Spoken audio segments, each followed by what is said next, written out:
evening and welcome to the WTOV9 High School Football Game of the Week. This week coming to you from Martins Ferry, Ohio for the oldest rivalry game in the entire Ohio Valley. I'm Bill Phillips along with the coach, Ty Fleming, and tonight a special one. You've got Bellaire Big Reds visiting the Purple Riders of Martins Ferry, a game which could decide a playoff berth for one of these two teams. Oh, definitely so. And even though if there wasn't a playoff berth on the line, if they both were coming in here 0-9, the place would be like this anyway. This is just a special game. It's been going on since 1907, and it is just unbelievable here. You can tell they've been here since 7 o'clock getting ready to go. And it's up to Ferry now to see if they can rebound. They've had 2 tough weeks in a row going down, 2 straight losses. So they got to rebound, but I don't think Coach Bruno will have any trouble getting the Purple Riders up for the Big Reds tonight. Well, the Purple Riders may need to rebound, but they are on a roll against their arch rival, Bellaire. They have won the last 3 meetings, so the seniors for the Martins Ferry Purple Riders have not lost to the Big Reds, and vice versa for the Bellaire Big Red seniors. There's a lot of bragging rights on the line. Oh, yes, definitely so. And believe me, over here, Coach Magistro has reminded the seniors of that throughout the week. As we talked to him earlier, he said he's had a great week of practice, as did Coach Bruni. He's had a good week of practice. And now it's just a matter of letting the kids go, get the first hit in there, get their nerves settled down, and have a good ball game. Well, let's get ready for that first hit. Right now, a timeout, then we'll be back with the opening kickoff from Martins Ferry with the Bellaire Big Reds and the Purple Riders.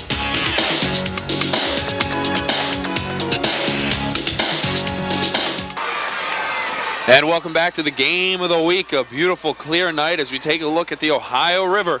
And just a few paces away from Martin Ferry Field as we get ready for a big game, the biggest of the season for the Purple Riders of Martins Ferry and the Big Reds of Bellaire. Big Reds won the toss and have elected to receive. Chad Bolin will kick off for Martins Ferry. End over end kick, short, taken at the 20-yard line, and out back to the 32, where Bellaire will take over on the return. Return by Nick Francis. Nick Francis with the return as we take a look now at the Bellaire offense. Mike Call, the quarterback, Casey Coyne at fullback, Calhoun, the tailback, Coyne, Dunphy, and McCabe, your receivers. The offensive line sets up like this with the center Bohus, Boston, Silverio, Farmer, and Scott.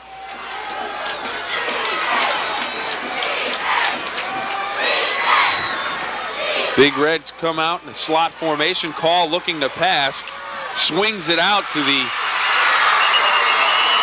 fullback, Casey Coyne, who picks up close to first down yardage, and he does indeed have a first down, coach, out at the 45-yard line. Yes, that's one of the first times this year that Bellaire has really gone with their offensive look to throwing the ball to the backs. Talking to coach before the game, he said he hasn't done it all year, so they thought they would do it early tonight and see how the Ferry defense reacted to it. Big Reds going without a huddle. Call back to pass again. Same play, and it'll be close to a first down again, this time about a yard short on the near side of the field. Take a look at the Martins Ferry defense quickly. Freedom, Martin, Stewart, and McFarland up front, the linebackers, and the defensive backs for the Purple Riders as we get ready for 2nd down and 1 for the Bellaire Big Reds. Not using that huddle tonight, coach, early in the ball game. Yes, they're trying to keep the Ferry defense off balance early, and when coach said he was going to use that back out of the backfield some, here comes a 3rd time in a row. Call to pass again. Scramble, steps up in the pocket and finds McCabe. A completion down to the Martins Ferry 34-yard line.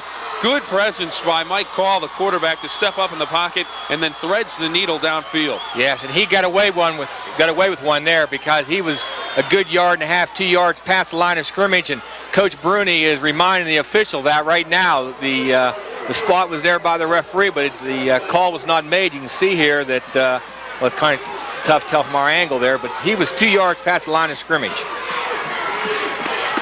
So Bellaire got a break early there. In a game this big, it doesn't take long for the coaches to get heated up on the sideline. Especially one right there in front of coach. 1st and 10 at the 34, Martins Ferry for Bellaire. They dump it out to Calhoun again, broken up. Good defensive play coming up quickly from his linebacker position, Doug Harrison, as he comes up and knocks the ball down. Good defensive play by Martins Ferry. Yes, Mike here is sticking with that back out of the backfield, but Ferry now, that's the 4th straight time now they've seen that play, and them outside linebackers are now starting to key on that back coming out of the backfield. So Mike's going to have to come back to a secondary receiver here. 2nd and 10. Call to pass again. They have not run a running play. This time he is taken down in the backfield. A big stop. Joe Wells, the linebacker, comes crashing in and comes up with the sack. Yes, the back there for Bellaire was supposed to pick that linebacker up on the blitz there. Just stepped too many steps to the left and couldn't react back quick enough to pick him up. See number 40 stepping up there, and that's his job to pick that man up, and he just went to the wrong side of the center, and it was too late there for Mike to do anything with it. Good job to eat the ball now. You haven't thrown the ball yet. 3rd and about 15. You look for a draw, even though you've just set up and tripped, so that's does away with that idea. You never know. Call, back to pass again. Pressured again, steps up in the pocket, looks downfield, and it's incomplete. The intended receiver, Mike Dunphy, number 43. Good pressure by the front 4 there for Martins Ferry, the front 5. And looks like Belaire's going to come out here and try to pin him deep in the hole. We'll be able to see the pressure coming up right there from the outside there. Number 99 for the Purple Riders, the defensive end there. Chad Martin put the pressure on him early. So they'll be punting the ball from the 39-yard line, definitely going for field position. Spiraling kick coming down at the 12-yard line, taken there by Martins Ferry. A dangerous play and a big hit delivered from Bellaire. Number 4, Chris White, getting downfield quickly and saying hello to Mark Joseph of Martins Ferry, the senior. A dangerous play, but he comes up and holds on. We take a look at the Martins Ferry offense now. Lucas, Padgelek, Walker, Roby, Stewart, and Capriti, your receivers and backs. Bolin, Ludi, Furby, and Hanson and Brown up front for the Purple Riders. 1st and 10 from their own 13-yard line for the Purple Riders, and they come out with the full house backfield, and it's going to be Lucas, the quarterback. Josh Lucas holding on to it and going across the 15-yard line. Pickup of about 3 on the play. Defensively, we take a look at the Big Red. Scott, Sawyer, McCabe, and White up front. Smith, Boston, Calhoun, and Valoric, the linebackers. Pitts, Dunphy, and Coyne, the defensive backs, and Bellaire. And, well, actually, the Purple Riders giving me time to get the defense in for the Big Reds. Yeah, it's not like Bellaire. Bellaire was up there without the huddle. 2nd down, and call it a long 5. And Lucas keeps, and he has the 1st down out across the 25-yard line. And I'll tell you what, Coach, this crowd is ready to go. Oh, yes. And you saw there one of the favorite plays run by Martins Ferry all year is that quarterback counter, because of the athletic ability here of Josh Lucas. The folks are going to see him with that ball a lot tonight, not only handing off, but also keeping it along kind of running plays. Nice hold back here for a good 1st down for the Riders.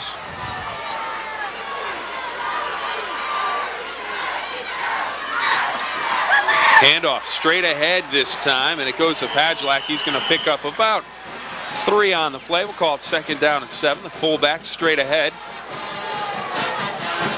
8:22 to go in the 1st quarter as we take a look at the replay. Nice inside trap there on the defensive tackle for Bellaire, but he did come off the block, big number 79 there for the Big Reds, Clark Scott, to make the tackle, but not until the Riders looking now at 2nd and 5. Joseph split to the far side. Full house backfield for the Purple Riders. Handoff, Walker, and he spins out of a tackle and close and across the 1st down marker, so he has a 1st down. Good play by Keith Walker. Fine run, spinning out of a tackle. And it looked like the Big Red defender that came up to meet him first was going after the football, Coach. Yes, there was no doubt about that. That was definitely, we'll see here that he's trying to take the ball right out of his hands there. Right there, boom. Tim McCabe. Yes, the defensive end. We'll see a lot of Tim tonight. Some of the fans that saw them play St. C in our 1st game of the year there. He's all over the field. Seems like that was just last week, doesn't it? Yes, it was going quick. 1st and 10 for Martins Ferry at their own 40-yard line. Lucas on the pitch to Walker. He's got a lane and a blocker out in front. Cuts to the sideline, and he is dragged down at the 40-yard line. Good run by Keith Walker. A big 1st down, and they're inside Big Red's territory. The Purple Riders putting together a nice drive, and 1 man to beat. Yes, it was nice counter option here. The folks will see the guard pulling here in the inside fake there. That trap game, and Tim closed down, and the pitch was there. and he got the sideline made out there with big number 32, McCabe Roby, leading the way for him. Bellaire's lucky on that one. We could have been looking at 6 real quick. John Calhoun making the saving tackle for the Big Red. 7:27 to go, no score, first quarter. Martins Ferry on the move. Handoff to Walker. Off tackle, and he dives ahead for about 4. Looked like he made contact with the line. If he bounced it to the outside, may have had some running room. I don't think a Big Red touched him here. We'll see right here. We see the ISO there coming to the side there, and look at him. He just happens to run into his lead back and goes to the ground. Bellaire will take those. Purple Rider drive started back at their own 13-yard line.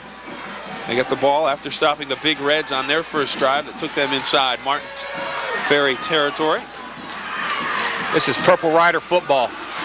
Lucas on the roll. Nowhere to go this time. Calhoun comes up and makes a shoestring tackle, taking him down. No gain on the play. Just flipped the down marker to 3rd down, and we're ready to go.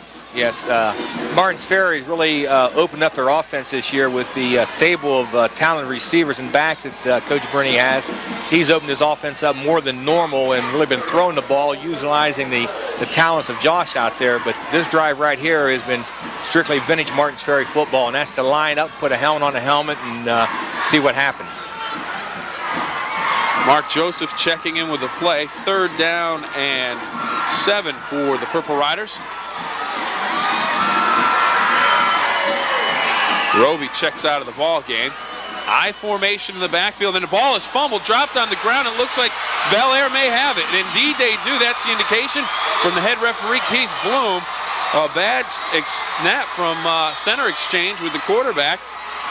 Don't get the ball up there, and he drops it. Chad Bowl in the center, and Josh Lucas, the quarterback, having problems getting the snap back and under control. And the Big Reds get the first turnover of the game. Yes, it looked like we were going to have a pass play here, and it's tough to tell out here who the actual blend's going to be on there, whether Josh pulled out earlier or whether the center didn't get the ball up into his hands there. But in any case, the Big Reds got the ball and ready to go.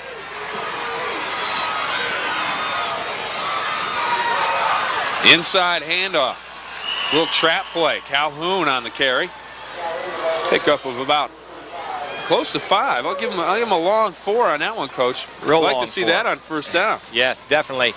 No, John, we've seen John before, and he's not a good size fullback, but boy, he does have a lot of heart and runs extremely hard with that ball.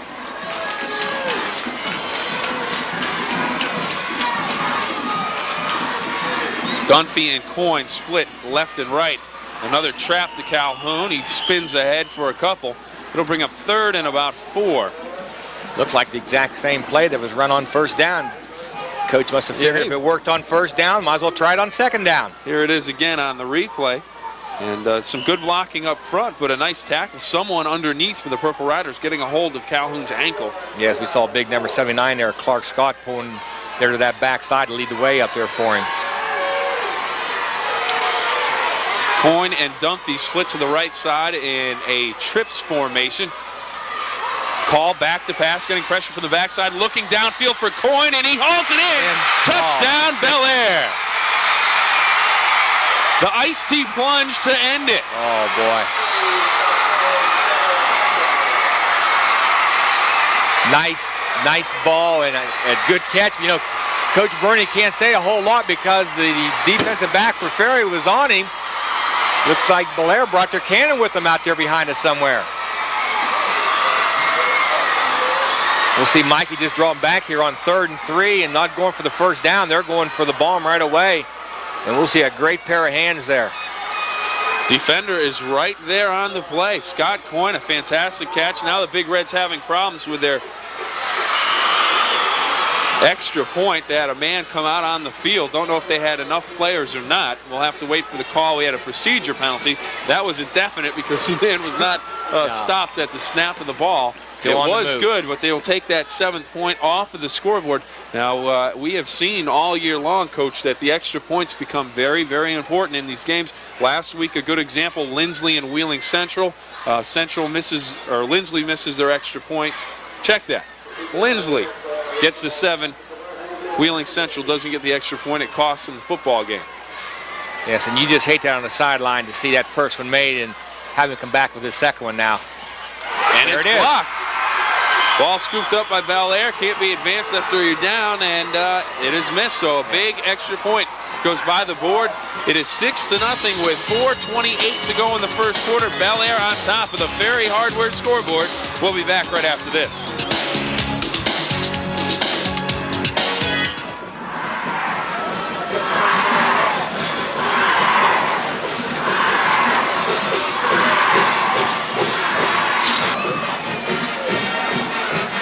Welcome back to the WTOV9 High School Football Game of the Week. Ferry Hardware scoreboard 6-0. Here is the extra point for Bellaire. Attempting the extra point, J.R. Hall. The snap is good. Spot is down.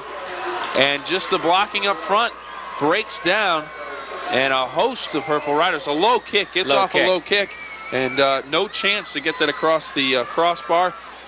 So no, his back plant foot there. If the folks notice his left foot there, it was a good 8-10 inches back from the tee, and you want that plant foot up by the tee, if not past the tee. There's Coach Bruni talking with his defensive corner there, Coach Fitch, to try to keep that ball from going down the field like that again. Give the Bellaire Big Reds credit on that one. A fine pass from Mike Hall as we look across at some of the coaches and players of Bellaire as they get ready to kick it off. They lead it 6-0 now, 4:28 to go in the first quarter. I'm Bill Phillips along with the coach, Ty Fleming, bringing you the WTOV9 High School Football Game of the Week. This one a very important one, and loose ball, and Roby scoops it up late. Don't know what he was thinking about down there on the field. That is extremely dangerous. I'm sure Coach Bruni will say something to McCabe there. You want to catch that ball on a fly because you saw right there that ball hit the ground and stayed there. And another step, Bellaire had the ball here. Look at this. If that ball bounces back a few more feet. Look at that. Wow. A little bit of lackadaisical on the part there of the Riders' return men. They've got to get after that ball and catch it before it hits the ground. There's Coach Magistro over there having a talk there with his defense coordinator, Coach Stoltz. First and 10 for the Riders. Roby on the carry and some big hitting going on. Tim McCabe coming in high and getting a good shot on Roby. Also went on the tackle Brent Smith, number 34. He got him low, setting him up for McCabe. Yes, he did. One of the twins in there tonight. The folks will notice out there, number 34 and 35, excuse me, the Smith twins, Brent and Brian out there. And Brent had a nice little dog game going in there and took him nice and high. And Tim closed it down off and cleaned him up real well. Mark Joseph splits out to the left side for the Purple Riders on 2nd down and 11. Handoff to Walker. He squeezes through a small hole, diving ahead, stumbling for about 3 or 4 on the play. We'll see where they mark it. It'll be 3rd down. We'll call it a long 6. We'll see just a straight dive here by the Purple Riders. I don't think they can get a crease in there between the down tackle and defensive end for Bellaire, and we saw good positive yardage there, pick up a 4, but you're leaving yourself with a 3rd and 7 here. So right now, Belaire's dictating the offense for Ferry because they got to open up. Lucas back to pass, getting time, dumps it out in the flat, and it is incomplete. Calhoun letting the tight end, number 84, know that he's in the neighborhood. John Caprita reaches up, but he can't. He's not tall enough to pull that one in, and he takes a little welcome from Mr. Calhoun back to the huddle with him. Yes, and Mr. Calhoun out there is about 5'8", 5'9", and the big tight end there for Martins Ferry is a good 6'4", so he's not going to have any jump balls with him out there, but he sure gave him a nice kiss. He sure did, and I'll tell you what, you might be 6'4" on the ground, but when you leave the ground and the other guy's got his feet on, you're going to pay for it. Now he has to come back and snap the ball. We'll see if the little kiss out there from the Big Red had shook him up much. No, nice snap. Doing the punting, he gets it away. Spiraling kick comes down to the 45-yard line, and we may have a flag on that one. Don't know. Coming in quickly, making a tackle, but didn't see a fair catch called. The player was down on both knees. No play or no flag on the play. Jason Tuttle hauls in the punt at the 44-yard line of Bellaire, and that's where the Big Reds will take over. They lead it with 2:52 to go in a quick-moving first quarter, 6-0. Yes, after Bellaire came out that first series, they were putting the ball in the air. They come out that second series on the ground there, but then the big quick scoring pass get them in good position. Right now, they're on the 45-yard line. They love this field position all night. Trap play. Calhoun, he's across the 50. Good running by Calhoun. Taken down there by a number of Purple Riders. Harrison in on the play. Yes, if along with Caprita trying to get back at Mr. Calhoun for the hit he took last play. If Bellaire could keep this up on first down, they'll really be control of this ball game tonight. They're looking now again at 2nd and 5, and if you get 5 yards on that first down, you're in position now because the defense has no idea what you're going to do. Great throwing down, great running down. They can name their poison. Oh, the Purple Riders there that time coming in quickly. Luke Padgelek, the inside linebacker, read the trap well and stuffed it at the line of scrimmage. Loss of a play, loss of a yard on the play. Yes, we'll see Bellaire coming back with that same play. They went to the well one time too often here because Ferry was waiting for this completely right there. We saw the tackle trying to get down the line of scrimmage. The tackle couldn't get there to make a hit because of the penetration. Now we're looking at Bellaire right now, looking at their spread offense. We'll probably see the ball in the air right now. Mike Call's done a good job for Bellaire this year, stepping in, and been a real pleasant surprise for the Big Red staff. Call back to pass, looks across the middle. Nice diving catch by Tim McCabe, the tight end. Yes, and I tell you what, great diving catch there by Mr. McCabe, but also that ball was thrown the only place it could have been thrown because he was covered. There was a purple man right on him, right across the field, and Mikey laid that ball out there where only his man could get it. Nice catch. Can't do much about that. Mike Call, one of the captains for the Big Reds, senior, 6'1", 180 pounds, throws the ball well. Might get a little bit of a look from a couple college scouts. I'm sure he already has. Definitely. 1st and 10 from the Purple Rider 42. Call back to pass, looking downfield, and he has McCabe at the 20-yard line. Another spectacular catch. Yes, again, Tim has shown his basketball ability out there on that field right now because he does play for the Big Red basketball team, and he's just going up and out jumping people for that ball there. Again, the coverage was there for the Purple Riders. But again, good time.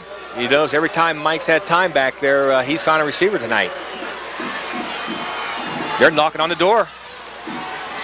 Bellaire and Martins Ferry, the oldest rivalry game in the entire Ohio Valley, the 3rd oldest in the state of Ohio, and with 36 seconds to go in the first quarter, it's the Big Reds on top 6-0, and they're knocking on the door, Coach, as you said, looking to put another one in. And this game has playoff ramifications as one of these two teams, the winner, would have a very, very good shot at getting into the postseason, depending on what happens, and there are a number of combinations that have to take place. But one of them, Claymont Indian Valley tomorrow. If Claymont looses that game, looks like the winner this is in. Looks that way. Could be. It's not a lock, but they could be in. Big Reds go to the ground. Keith Walker, the linebacker, comes up and stuffs the play at the line of scrimmage. Also getting good penetration, John Caprita. He really disrupted the flow in the backfield, and then Walker was there to clean up at the end of the play. Yes, that's the end of the quarter. Well, that was a quick-moving first quarter. We'll see here, know that it's really the first time tonight that the Purple Rider defense has had the Big Reds running toward the sideline, and anytime you get that guy toward the sideline, the defense is in charge. Well, as two teams take a break at the end of the first quarter, we will take a break on the Ferry Hardware scoreboard. It is the Big Red 6, the Purple Riders nothing. We will be back with the second quarter right after this.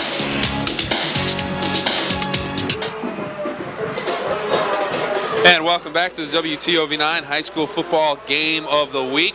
And this one, a classic. Bellaire and Martins Ferry, they play this game every year. They've played it more often than any other two schools in the entire valley.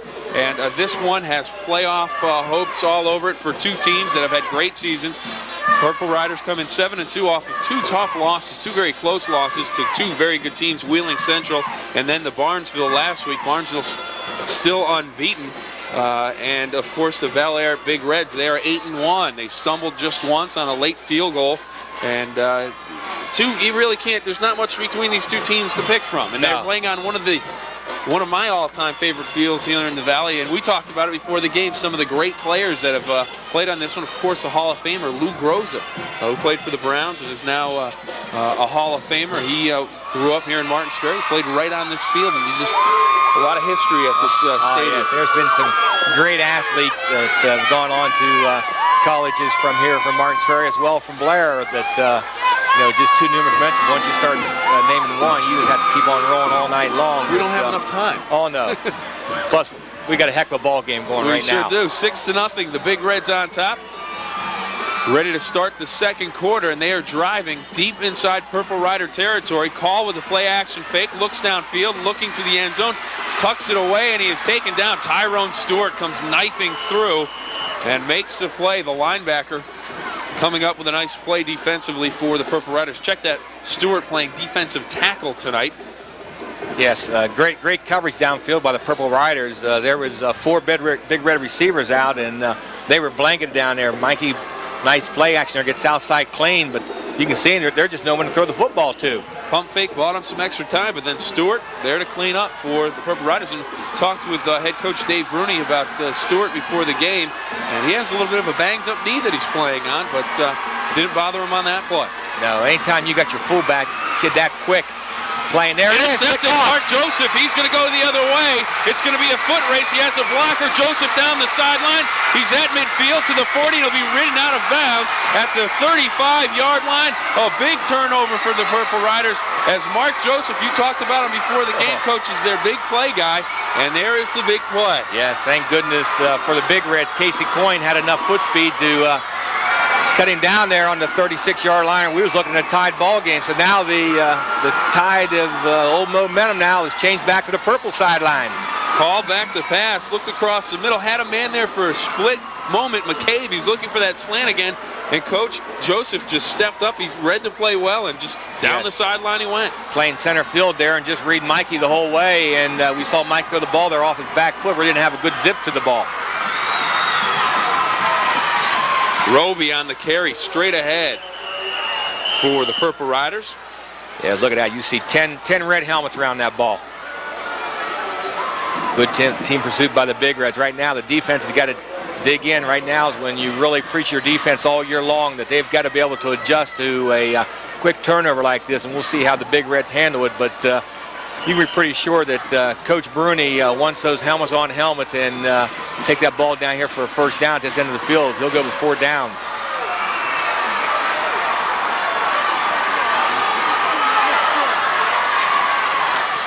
Lucas, little misdirection, brings it back. He's taken down, and he had some cushion there. Chris White coming up with the tackle, also getting a piece of it. John Calhoun.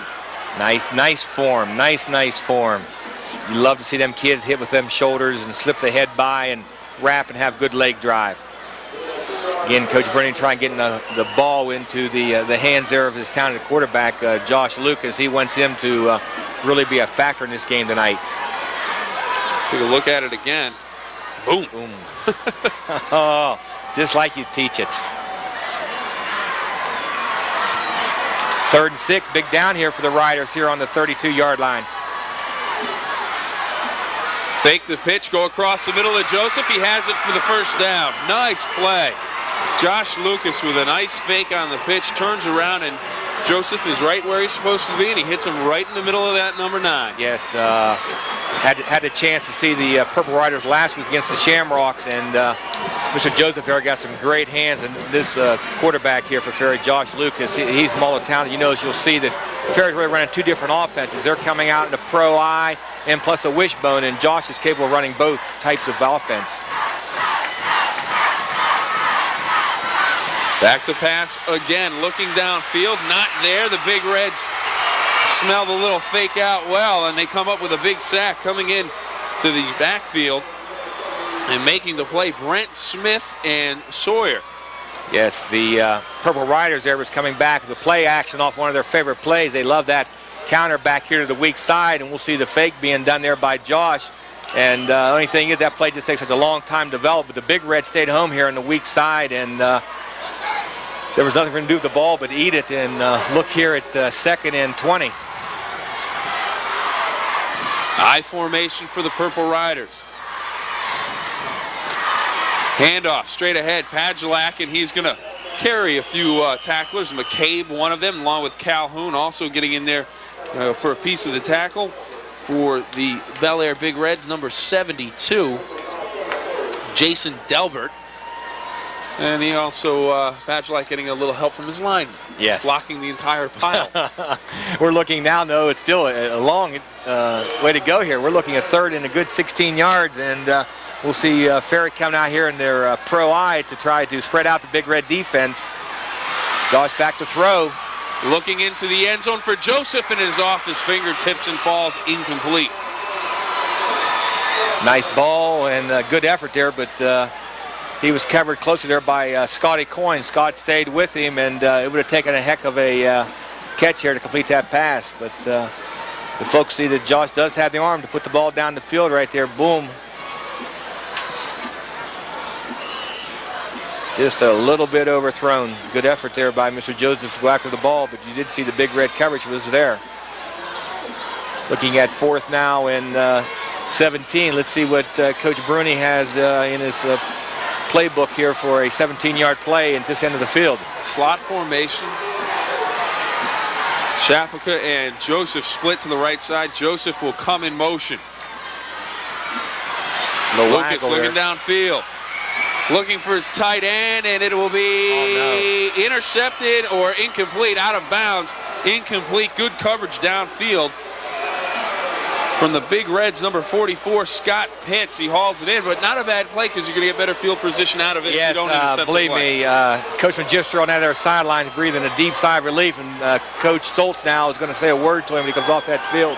He has got to be aware of the down. That was a fourth down play, and if that ball been another 3 inches to the inside, that Bellaire would have been trapped back here on their 4-yard line.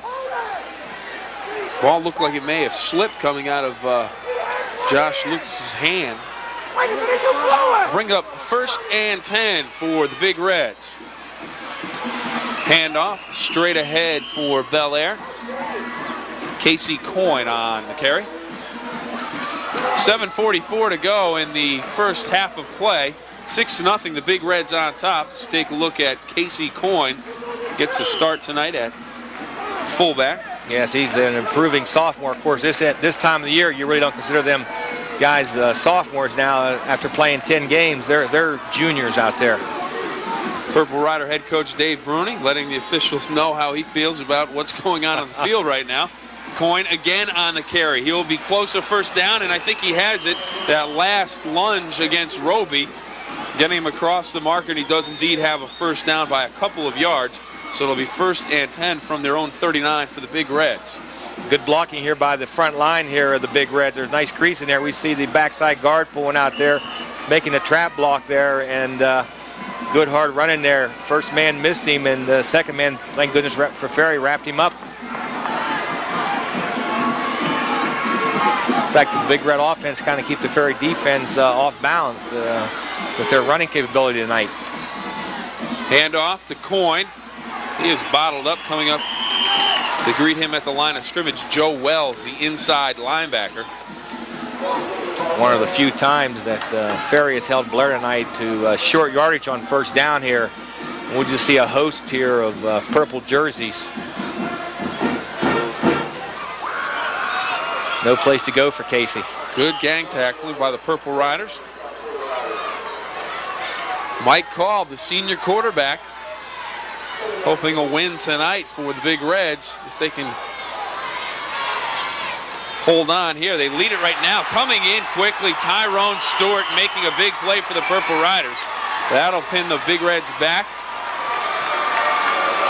Yes, anytime again you can have a young man of the athletic ability there of Tyrone playing defensive tackle, and with his quickness, is a definite plus for your defense. Suffered a strange injury this week in practice, Coach. Oh boy, did he ever. Fell down and somehow hurt his knee. A teammate landed on top of him with his elbow right above the knee where there's the gap between the thigh pad and the knee pad, and he had instant swelling in there. So far, he is looking like he's showing no ill effects from that, as Call goes down the field again for Coyne, and he just overshoots him by about 3 yards. Yes, they've got that long ball working early, Coach. Yes, they did, and he had a step on the defender here. See good blocking there by the front line. Mikey really never had a lot of pressure on him. But Scott got banged up coming off the line of scrimmage there and kind of knocked him off stride. Smith the punt. Kind of a shank. Hits at the Martins Ferry 40-yard line, and it'll roll dead inside the 35 down at the 32. We will take a timeout with 5:20 to go in the first half of play. The Big Reds of Bellaire on top of the Ferry Hardware scoreboard by a score of 6-0.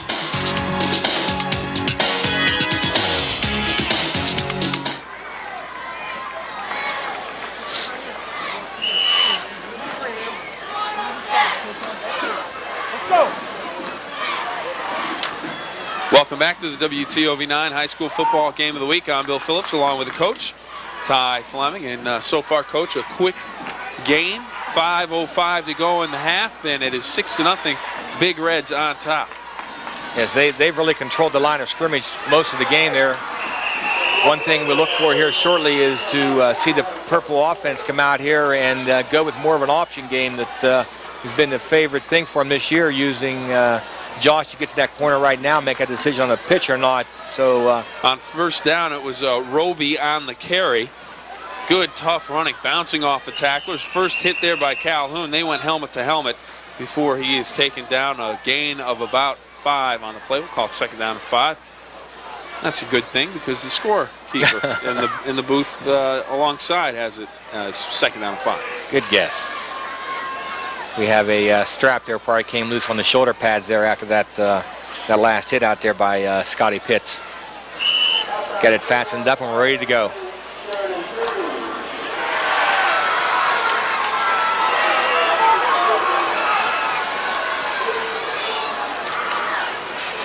Lucas looking to roll out. He slips down and touches a knee, so he will be downed automatically. Keith Bloom, the referee, right on top of the call, coming up and spotting the ball back at the 34-yard line. So a loss on the play.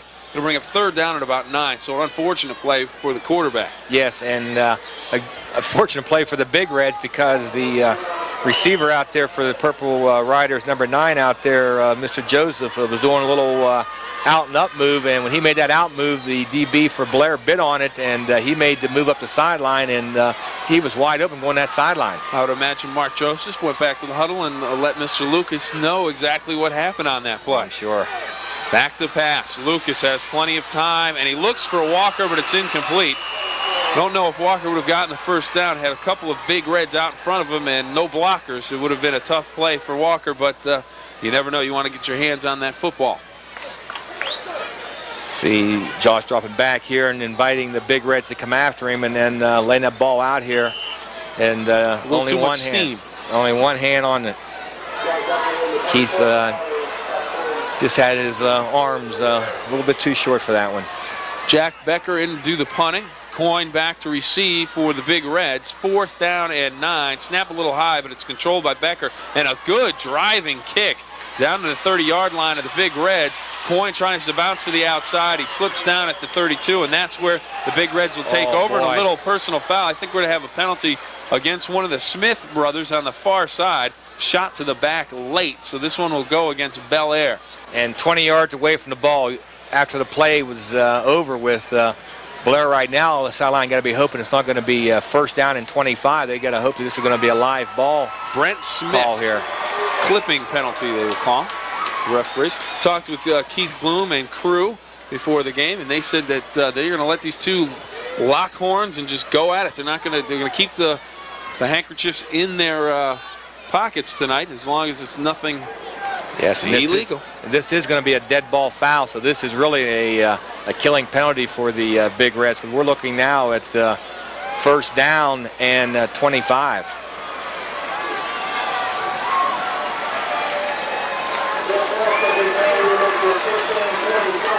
That is just an absolute killer when that penalty occurs after the whistle is blown. So with 3:27 to go in the half, the Big Reds want to get some couple first downs here to get themselves out of the hole here that they've dug themselves into. Coyne on the carry, straight ahead, maybe for a yard or 2. Coach, I dare you to find an empty seat here tonight. Oh, find an empty seat, find an empty place along the fence to stand. We just see a quick hitter there by the Big Reds trying to catch Ferry off guard a little bit. Ferry probably thinking that it was going to be first down and 25. The Big Reds might open up, but the interior line of Ferry would have nothing to do with that. Now maybe we'll see the Big Reds open up and go to the airways a little bit here. Sean Valoric split to the far side, Coyne to the near side for the Big Reds, and it'll be an offside penalty. I believe that is Chad Martin, number 99. He will have the penalty go against him, the Purple Rider defensive end. So that will be costly, about 5 yards worth of penalty there against Chad, Mr. Martin. Chad just a little excited right there. Probably listened to the cadence out there of Mike instead of watching the ball there. Chad's an extremely hard-working young man that just loves the game of football. There he goes. He was one of our youngsters down there in Shayside a couple years ago and moved up here to Ferry. Coyne and Dunphy split to the right side, handoff Calhoun on the far side, breaks a tackle. Goes out of bounds, close to the original line of scrimmage. Like the officials for the penalty. Saying his knee was down in bounds. He's keeping the clock moving out there, which really right now at this time and in the field position is in the Big Reds' favor. See a trap back to the backside there, and really a congestion back there on the backside. Chad blocked it up well and had to bounce it to the outside and put the ball down inside. I'm sorry. Credit Jeff Smith with the tackle on the play for the Purple Riders. Handoff, Calhoun looking for blockers, gets a block, has a first down, and he's out close to midfield. And with 1:36 to go, the clock stops because of the first down, and all of a sudden the Big Reds may have a shot to put something on the board. Yes, you know, our position up here, we're looking right directly down on the field. If John only had our eyes on that play, he'd have bounced this ball to the sideline here once you get through here, because he had 6 points down that sideline. Good block out in front. Oh, great.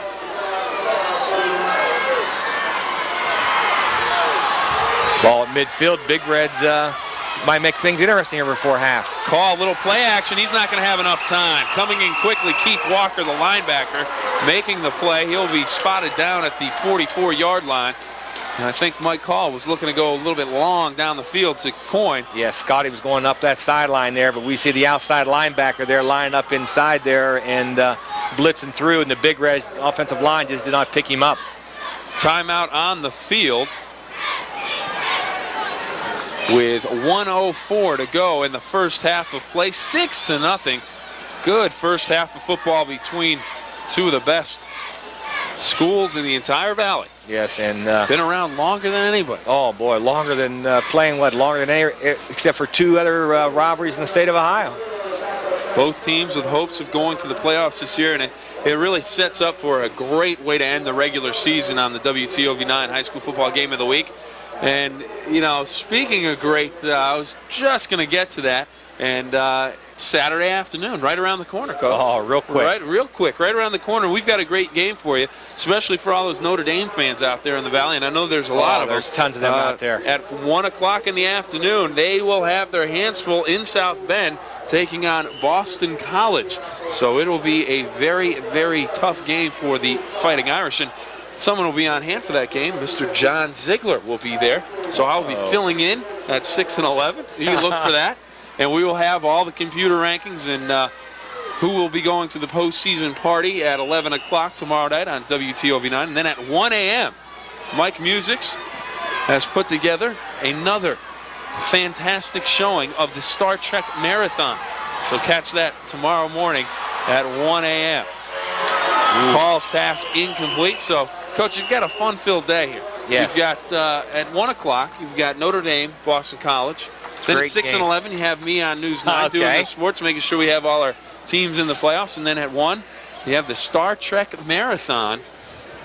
And Mike Musics, he's not a guy that likes to be lazy, because he's here tonight standing right next to me, shooting with the camera up here. So he's all over the place. Is he looking for Trekkies? I think so.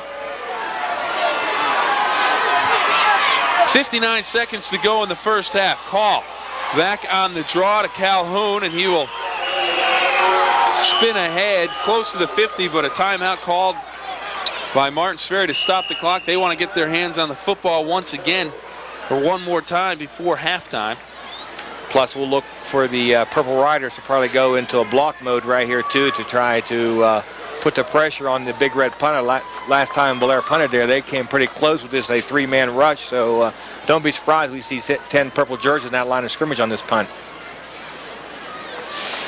Trying to catch them off guard a little bit here with that middle draw, but the Ferry linebackers read their keys real well and stayed home and just was waiting on him to come through the middle there with the ball. Doug Harrison, credit him with the tackle. A lot of signs all over the field tonight. Big red sign across the field. Purple Rider on the other press box across this football field, way up there. Big Purple Rider horse and knight up there. And there's another look at the signs. And down on the Reds, huh? Down on the Martins Ferry side. Take a look at the Bellaire sideline as they get ready for 4th and 13. 49 seconds to go. Mark Joseph has already had one big play in the half, a big interception that set the Purple Riders up for a possible shot at a touchdown, but that drive stalled. Here's Smith, and he is roughed on the punt, so the Big Reds will keep the football. Almost getting the block was Doug Harrison, but he ran into the kicker. That was an awful good job back here by the punter for the Big Reds, number 34, Brent Smith, because that ball was blocked and he just stepped away. He had the block, he just didn't lay out for it. But notice where he kicked the ball. No, he saw him coming there and kicked that ball over to the sideline. It was only like a 10-yard kick, but they'll take that every time. He kind of angled his body in a strange way where I don't know, maybe if he laid out a little bit more, he might have gotten a piece of the football. But because he didn't get a piece of the football and he hit the kicker, the Big Reds get a big penalty against the Purple Riders and a first down inside the Purple Rider 40-yard line. So this one very, very big with 42 seconds to go in the half. Some people might even say it's huge. Very huge, because right now the Big Reds are out of the huddle ready to go with their trip formation here. 1st and 10 for the Big Reds. Call back the pass. Trip formation near side. Looks out for Coyne at the 25, but it is incomplete, a little bit too long for the Big Reds receiver. Yes, and you know who Call likes to go to when he has to pick someone out? Yeah, quarterbacks have a habit of doing that. When they've started off the first game of the year there and he got a couple touchdown passes to Scott early on, and that just seems to give the quarterback the confidence. That's the man he wants to go to every time.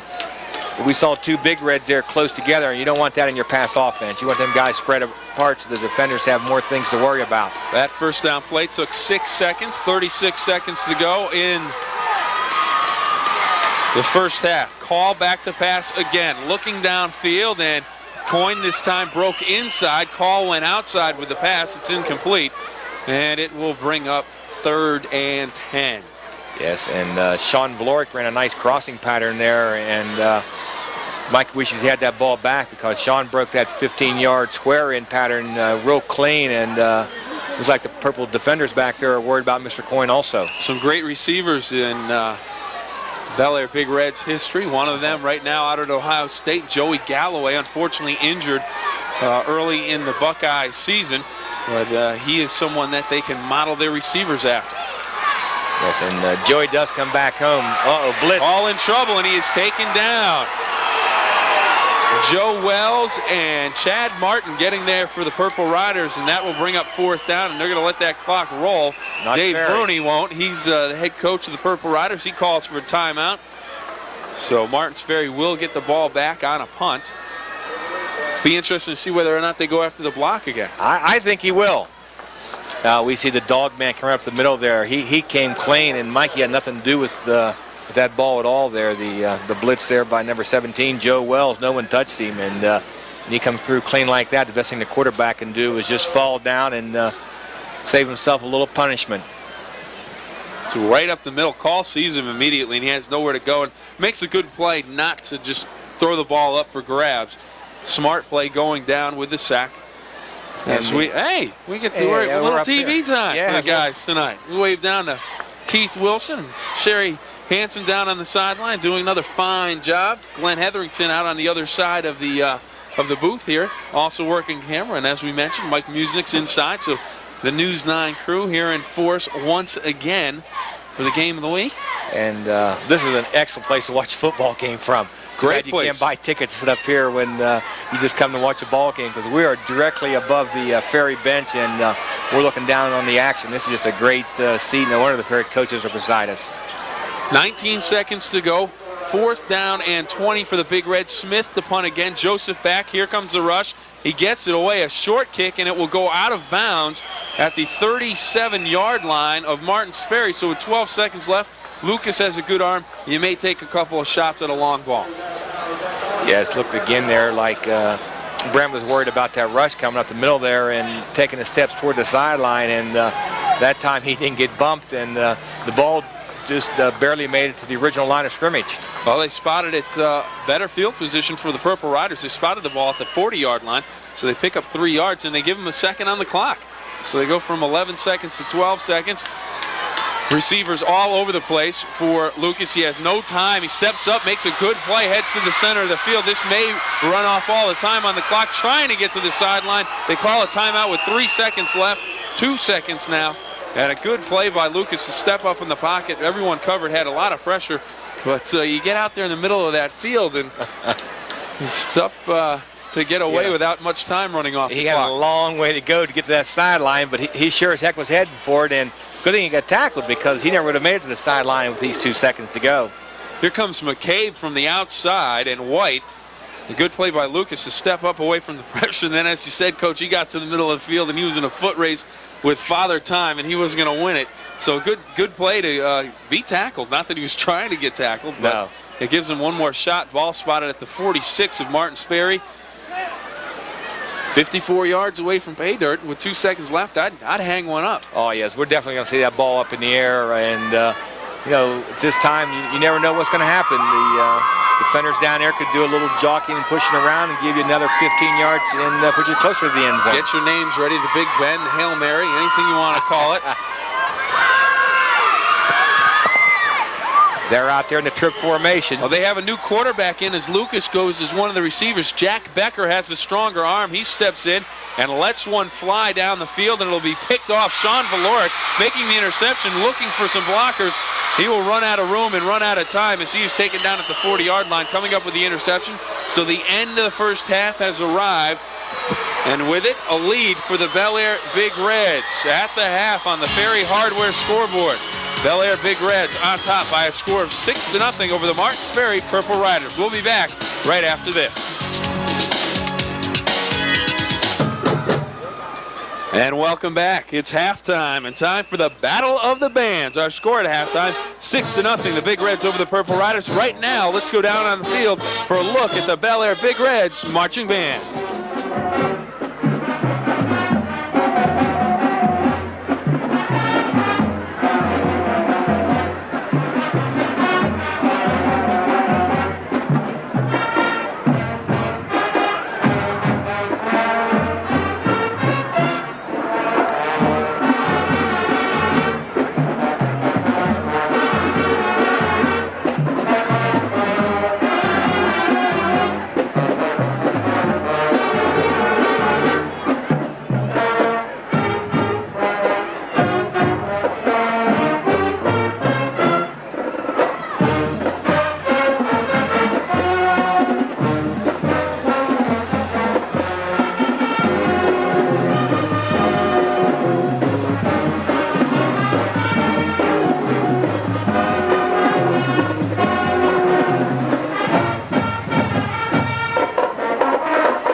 the Bellaire Big Reds marching band putting on a fine performance. Right now we're going to take a timeout on the Ferry Hardware scoreboard. It is 6-0 Bellaire over Martins Ferry.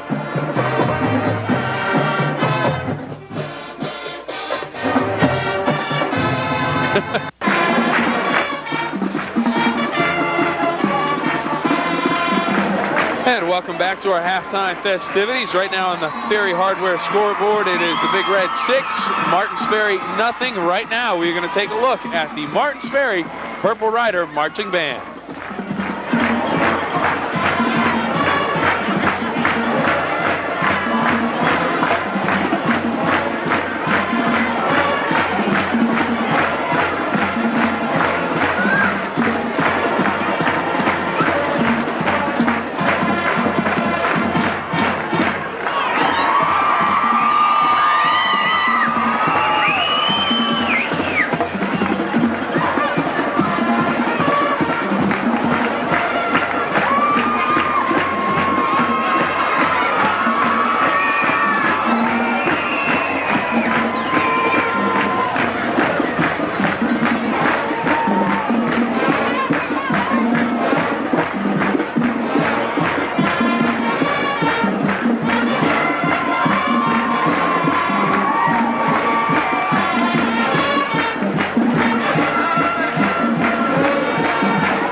right now we will take a timeout and come back with more this classic matchup between Bellaire and Martins Ferry on the Ferry Hardware scoreboard right now.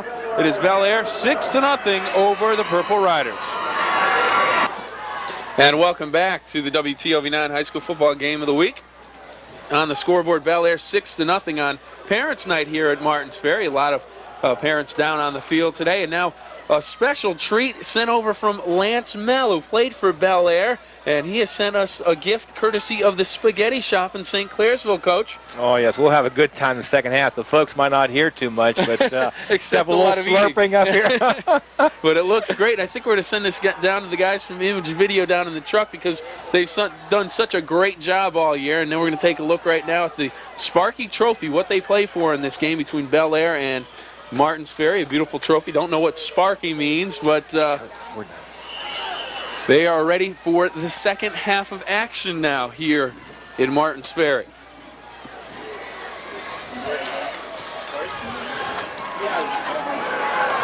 And kickoff coming down to Walker at the 15-yard line to start the second half. Walker with some good blocks, has a gap on the sideline, gets another block, cuts back inside, and he's down close to the 50-yard line before he is taken down there by a host of Big Reds coming in and making the tackle. Final stop, Ray Neff. Great play here for the Purple Riders coming out to start the second half. We see Keith come right here to the sideline and following his blockers very well and picking up good yards, put the ball to 47-yard line, and the Purple Riders are in business. Coach, I'm hungry now. Oh boy, that did smell awful good. 1st and 10 for the Purple Riders. Lucas at quarterback, almost gets the Big Reds to jump. Lucas follows his lead runner, Padgelek, into the hole. A pickup of about 4 on the play. And as I mentioned, Coach, just a little while ago, while the Spaghetti Shop was up here, sending it down to the people from Image Video. They have been with us for a number of games, well, all season long and all season last year and before that as well. And each and every week, the people from Image Video bring us all these great pictures, just do a fantastic job. A number of people working for Image, with the one guy that's there, the mainstay, the director, Dean Marini. And we'd like to thank everyone at Image and thank Dean for another great season of high school football as Walker goes down the sideline. He is hitting, the ball comes out from Walker and out of bounds, but he has a first down inside the Big Reds 40-yard line. And Coach, it looks like the Purple Riders are really fired up here in the second half. They come out to the second half to play, believe me. I'm sure Coach Bruni had a few words in there that the walls might have been vibrating off that Purple Rider locker room, and we see come down that sideline. Real nice job there. And look at the hit coming in there by Mr. Calhoun, and good thing for the Riders, the ball popped right out of bounds. But they're in position. They're down to the 38-yard line and trying to tie this score up real quick. I hope Dean's hungry because there was a lot of spaghetti. You must be hungry. I'm starving. Walker on the handoff, straight ahead. And Coach, if you're hungry for more great football action and hockey action on Sunday, November 8th, which is this Sunday, everybody, the Thunderbirds will be on WTOV9, of course, with Thunderbird Close-Up at noon. And then at 12:30, NFL Live, join Bob Costas and the gang. And then at 1 o'clock, we have an NFL doubleheader right here on WTOV9. We start with the Cleveland Browns. The Cleveland Browns will take on the Houston Oilers, and then it'll be the Steelers and the Bills, 2 outstanding matchups for this Sunday on WTOV9. 2nd and 7 for the Riders. Lucas rolling to the near side. There he is. Looks downfield, has a man, and it is caught and hauled in. Touchdown, Martins Ferry. Nice play, nice catch, nice ball. John Caprita hauling it in, and a great pass from the quarterback, and the Purple Riders will go for 1. That time where we saw the Purple Riders come out in double tights with a full wishbone look in the backfield, and might have caught the Big Red secondary thinking the ball's going to be pounded down their throats. Josh had a nice play action there and come out there with his personal escort, and he saw the big tight end going down the field there wide open, laid it out there for Big John. He hauled it in and just made it to the goal line. And here's where that extra point's going to might come back and really haunt the Big Reds. Coming in to attempt the extra point will be Little Mac. Little Mac, Brian McFarland. Lucas will hold. Ball spotted at the 10-yard line. Call him a Little Mac. Snap is good. Hold is good. Kick is up, and it is through. It is good, and it is 7-6. The Purple Riders of Martins Ferry on top. We take a timeout. The Ferry Hardware scoreboard shows you what we mean. A great game. 7-6. The Purple Riders over the Big Reds.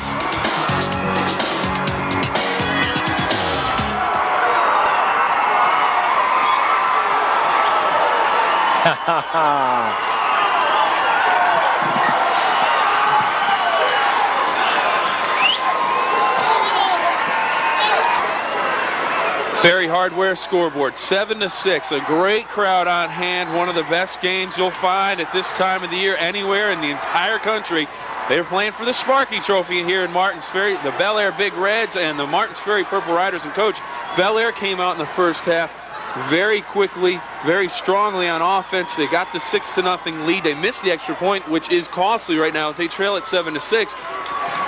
Just a different chapter here in the second half. Purple Riders get the ball first, right down the field, and they come up with a big completion to John Caprita, the touchdown from Lucas, and it's 7-6. This is the thing that Ferry's been able to do all year to people, and that is to match them score for score. So now we'll see what happens here with the Big Red offense, see what their adjustments were at halftime. Kick comes down to the 20-yard line, returned out to the 35. On the return, Casey Coyne and Bolin. The kicker comes up with a tackle. Big number 71.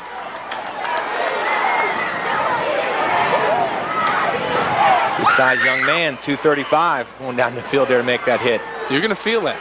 Yes. Check your fillings. Dunphy and Coyne split left and right. Coyne to the far side. Little trap inside. Big Reds had a lot of success with that in the first half.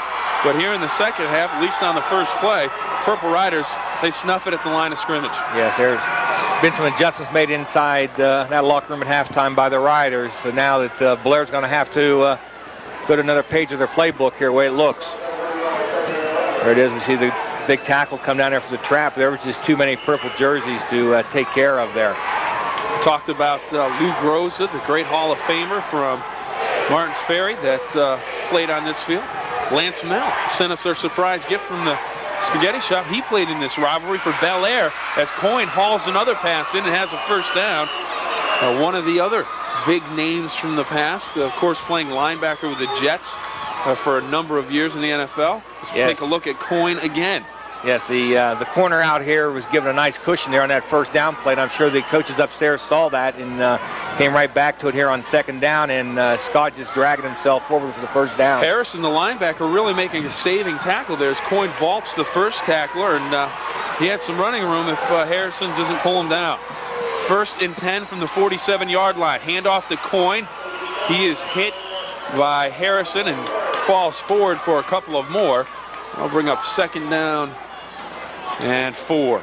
Yes, we'll see a quick hitter here going off tackle here for the Big Red. They blocked down inside on that defensive tackle there for the Riders and opened up, and the linebacker had to make a dive there and take him by the leg, or he had a lot of running room. Looks like both teams made some pretty good offensive adjustments at halftime. This is what the fans came to see now. Great football. 2nd down and 4. Call.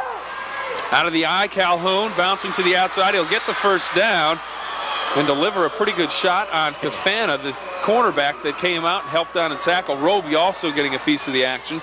Clock will stop as they move the chains at 8:16 to go in the third quarter. As we take a look at it again, Coach, just good speed from Calhoun here. Yeah, to get John shows real good speed here. He breaks that outside and gets his shoulders going north and south. And as you said, at the end of the run here, he delivers the blow right there, takes the tackler backwards. Big Reds putting together a good drive here, trying to answer that Martins Ferry touchdown. Handoff inside to Coyne. He coughs up the football. He's loose, and I think Martins Ferry has it. I think it's Tyrone Stewart. Oh, it's John Cabrita, the touchdown reception man. He comes up with a fumble recovery. And a good hit by one of the linebackers. Got Coyne right in the back, had his back turned to the linebackers. Took the shot, and we take a look at it again.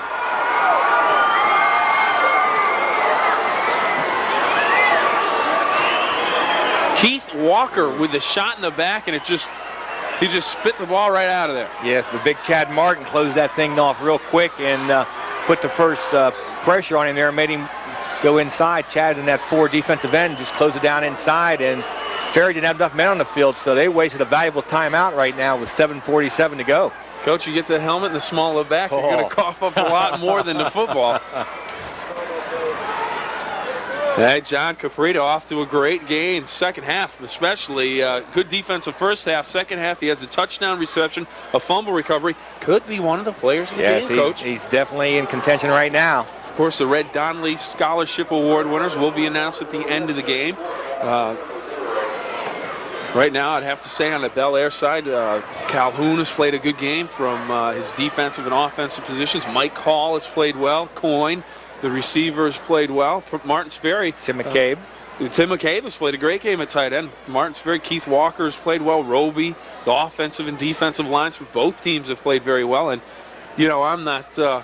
I'll give it to the whole defense. I've done it twice. We did it a couple weeks ago. That's right. So what the heck? You know, if the lines are playing well, you might, and you can't. It's hard to say out. It's as we take a look at John Magistro, and I'm sure he knows that his lines have played well tonight. And there's Dave Bruni, and he has to be a lot happier with that scoreboard right now in the third quarter. 7-6, Martins Ferry. 7:47 to go in the third quarter. Bill Phillips and Ty Fleming along with you on the WTOV9 High School Football Game of the Week. Roby gets the handoff, tries to get to the corner, but Calhoun is there, diving in at the legs and taking them out from under Roby. A short gain on the play. It'll bring up second down at about 9. It just goes to show you out there in that field, John coming up here and making that hit on him gives up quite a few pounds, but the smarts came to play there. He went down to the ankles. Not too many guys have a lot of strength in those ankles, and he wrapped them up and took him right down for a no-gainer. You lift all the weights you want. You're not going to build up those ankles. No, you're just not. Bone. Too many guys want to come in and hit those big guys high. When they do, they pay for it. Roby again. There they get hitting high, and he picked up a couple extra. Calhoun in on the tackle again. I think Chris White getting a piece of that one as well. Brian Boston, I believe, got a piece of the action. Let's take a look at Roby. The old Redskin counter there. They pull the backside guard and tackle, plus lead a backup through there. But by taking those 3 blockers that way, you're taking a lot of the defenders there with you.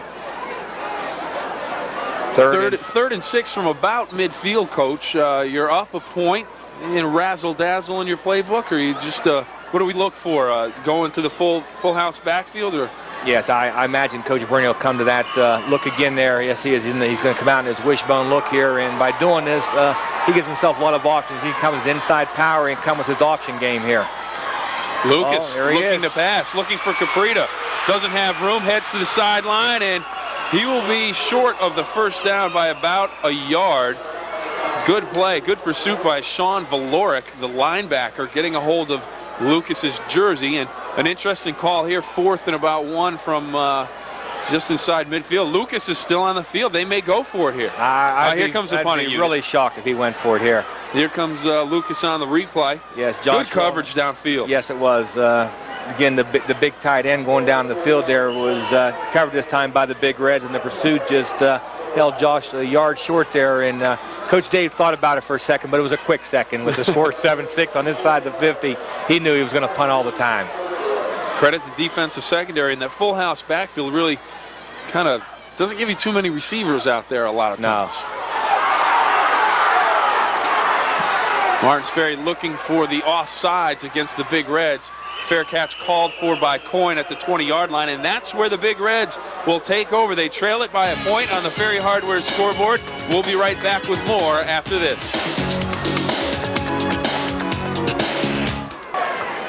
And welcome back to the WTOV9 High School Football Game of the Week. Bill Phillips and Ty Fleming along with you here in Martins Ferry as the Purple Riders and the Bellaire Big Reds are going at it. Both of these teams have playoff hopes still alive tonight on the final regular season game of the year as Calhoun carries for the Big Reds. Flags on the play.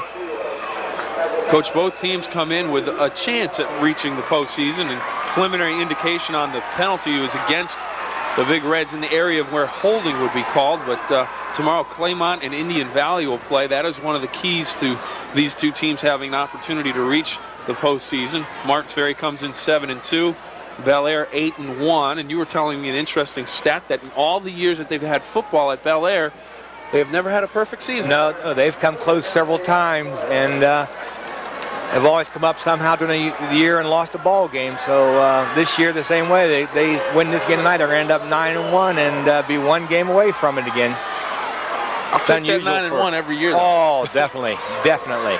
Especially if you can beat your rival in the final game to keep it at 9-1. Call back to pass, looks downfield for Coyne, has a step on Roby. Ball's batted down. Good recovery speed there by Roby to get a hand in there on Coyne. Coyne went up high, but not high enough to get the ball back. Roby with a good defensive play. Yeah, stayed right with him there, even though Mike come up here and gave a pump fake to the left sideline and try to draw the defenders back on that backside and sleep a little bit and let Scotty go up that sideline. But I'd be very surprised if any Ferry defenders fall asleep when Scotty Coyne's on their side of the field. This is the first time we've had a chance to see Martins Ferry this year, but we did see Bellaire the first weekend of the season, and we can really see the improvement all the way around on the Big Reds. Yes. Quick trap. Fumble again. Coughed up again, a big turnover. Cafana has it. Cafana with the recovery as Coyne just coughed the ball up again, hit by one of the Purple Rider linebackers. Ball comes loose, and the Purple Riders are in business once again. Really in business on the 22-yard line with 4:58 to go here. Excellent chance. Jay Cafana, the defensive back, a senior, coming up with perhaps his biggest play of his career here in what could be his final game. Yes, we see a nice hole there for Mr. Coyne going inside there, but just did not cover that ball up on contact good enough, and the Riders are in business. Looked like it may have been Harrison with the hit. Handoff to Roby. Off tackle. Powers down inside the 20-yard line. 7-6 our score with 4:37 to go in the third quarter. 5 yards on first down. That's what Coach Brennan, his sideline, loves to see. I imagine we'll see them line up in that wishbone look all this series right here and just pounding that ball at Bellaire, giving him 3 downs here to pick up 5 yards. Tyrone Stewart checks into the ball game. A little more hind end for a blocker. Yes. Walker and Padgelek, the other runners in the backfield, and it's Padgelek straight up the middle. He has a big hole inside the 5 and down to the 3-yard line. Quick hitter. The other 2 backs in that play really never even moved out of their stands. They might have had the Bellaire linebackers napping a little bit right there. Take a look at it, looking at Padgelek, and there, just a quick hitter right up the middle. No one home. The linebackers were spread out. Good call by the Martins Ferry staff. Yes, it looked like the Big Reds were thinking the same thing we just mentioned, that Ferry going to line up and run that power at him, and that quick hitter up the middle caught him napping. First and goal for the Purple Riders at the 3-yard line, and we have a flag down before the snap. Usually in this case, you're going to find somebody in the neutral zone. And it is indeed, so that'll be half the distance to the goal line. So I'll put the ball at the 1.5-yard line. First and goal. So, well, you're going to see what you're made of right here Yes, if you're the you Big Reds on defense. And if the Big Reds were able to come up with a goal line stand, that would be a huge lift for them. Tremendous. If the Riders can put it in, they would take advantage of the big turnover. Yes, but right down here with 4 downs to crack that 1.5 yards, I think we're going to see nothing but good old power football. First and goal for the Purple Riders. Walker, touchdown, Martins Ferry. Purple Riders will go for 1 on the extra point.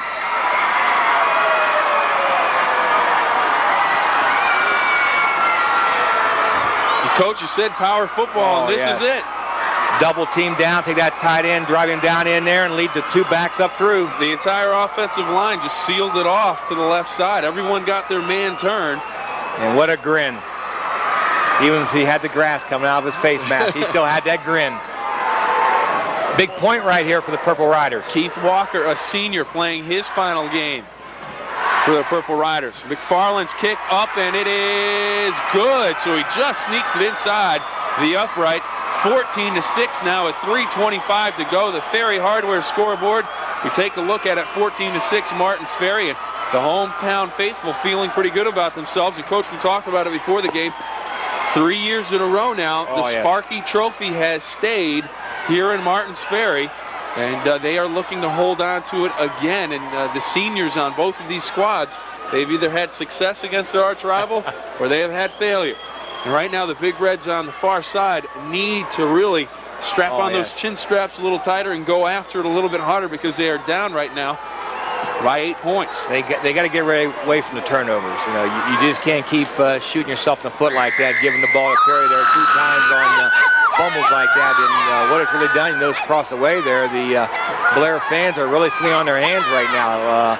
This is a time that the team needs them to get back in the ball game, give them a little extra juice in the stands to get them flowing again. With 3:25 to go left in the third quarter and a whole quarter to play, I have a feeling those Big Red fans on the other side are going to have an opportunity to probably put those hands together again. This football team, 8-1, Big Reds of Bellaire, they have you don't get 8 wins giving up in the third quarter. So this one's far, far from over. End over end kickoff coming down at the 20-yard line, taken there by the Big Reds. And the tackle made by Joe Wells at the 30-yard line on the carry. It looks like it was number 28 for the Big Reds, Nick Francis. Yes, he returned one earlier there for the Big Reds in the up back position. The ball just not going deep enough for the Bellaire to get the ball to their deep return people. Like I said, now is when Bellaire needs to come out and establish themselves right now. Even if they don't get a score, just get the ball down the field and get a little confidence back in themselves. Coyne and Dunphy in a slot to the left side. Coyne and Calhoun. And Calhoun is wide open on the far side, and he just can't hold on to a call. I think got a little excited, and it goes incomplete as the pass was a little bit too high for the receiver, but he was wide open. Yes, he was. This is reminiscence of the first couple plays of the ball game there. You see him running out of the backfield there, and he ran right by the outside linebacker for Ferry. And the secondary really didn't adjust, and he had some room. I think one of the linebackers may have been snoozing on that play because they just let him go. Yes, but as we mentioned at the top of the show there, that that's the first time all year that Bellaire has thrown the ball to their back, so this is something new for them to pick up. Call, back to pass, hits Coyne. He's going to turn it to the sideline, wait for a block, picks one up, breaks the tackle, still on his feet, and has a first down. Nice play out there by Scotty, but sometimes that can be awful dangerous. You're out there dancing around like that because you do have that pursuit coming from the backside, and you don't see him, and sometimes that ball can get knocked out pretty easily back there. Good spin move to the outside there, trying to pick up a block there from his twin partner out there. Cafana can't wrap him up. Great hustle out there by the center for Big Reds. Big Dave Bohus out there throwing a block for his receiver. Wells comes in on the blitz, and Call finds Coyne. He's going to run a little bit backwards, spin back to where he caught the football. Pickup of about 5 on the play. So right now the Big Reds happy to go underneath with the football. Yes, you got to take what the defense is giving you here, and good footwork by Mikey there to get to avoid the rush there and get the ball there to Scotty. But Scotty got to get himself going north and south there. He had a good seam. He just turned one straight up the field. You don't want him dancing too much to that sideline because you said he lost some yardage there. 2nd down and 5 for Bellaire. Slot to the near side. Call back to pass. Looking downfield to the sideline, and he has a man caught and dragged down at the 17-yard line. So a big play, a first down, and that is a receiver that has been in and out of the game, number 5. John Ferrier. John Ferrier, as he comes up with a catch. Again, nice ball and nice protection by the offensive line here for the Big Reds. Call just lays it out. Pretty pass. And again, the Ferry boys not that bad a position, but boy, thank goodness for an ankle tackle. Bellaire's back in business now, knocking on the door here at the 17-yard line. Jeff Smith on the coverage. Coach, we talked about Bellaire getting some movement, getting the ball down the field, gain some confidence. McCabe wide open in the middle of the field. They dump it to him, breaks the tackle, and he dives inside the 10-yard line. That'll be close to a first down. Bring up 2nd down and short with 1:30 to go in the third quarter. We take a look at it again. He just goes and runs a little hook right in the middle. The old-fashioned belly hook there, the old button hook there, and he's wide open and leans forward there. And really, as an offensive coach, this is the position you love to be in. You're at 2nd down and 2 on the 9-yard line. Ferry split to the left side. Coyne to the right side. 2nd and short inside the Martins Ferry 10-yard line, and that's going to be a first down for Bellaire as the ball will be spotted at the 6-yard line. First down for the Big Reds with 59 seconds to go in the third quarter. Our score right now, 14-6. Martins Ferry on top. We see the Big Reds keeping the Ferry defense spread out here, and quick hitter up there, up the middle there by John Calhoun, and really he more or less tripped on the grass because there was no purple shirt there, and he had goal line visions. Dunphy and Coyne split to the left side in a slot. I formation in the backfield. Calhoun looking for a block, cuts back, and he is taken down. And it looks like Walker ripped the ball out of there, but it is whistled dead, and I don't know about that call, Coach. I don't know. Not too many of the Ferry boys are there protesting very much, so maybe the whistle was... Maybe the whistle blew. Blew over there, because once the forward progress is stopped, that whistle's going to be blowing there.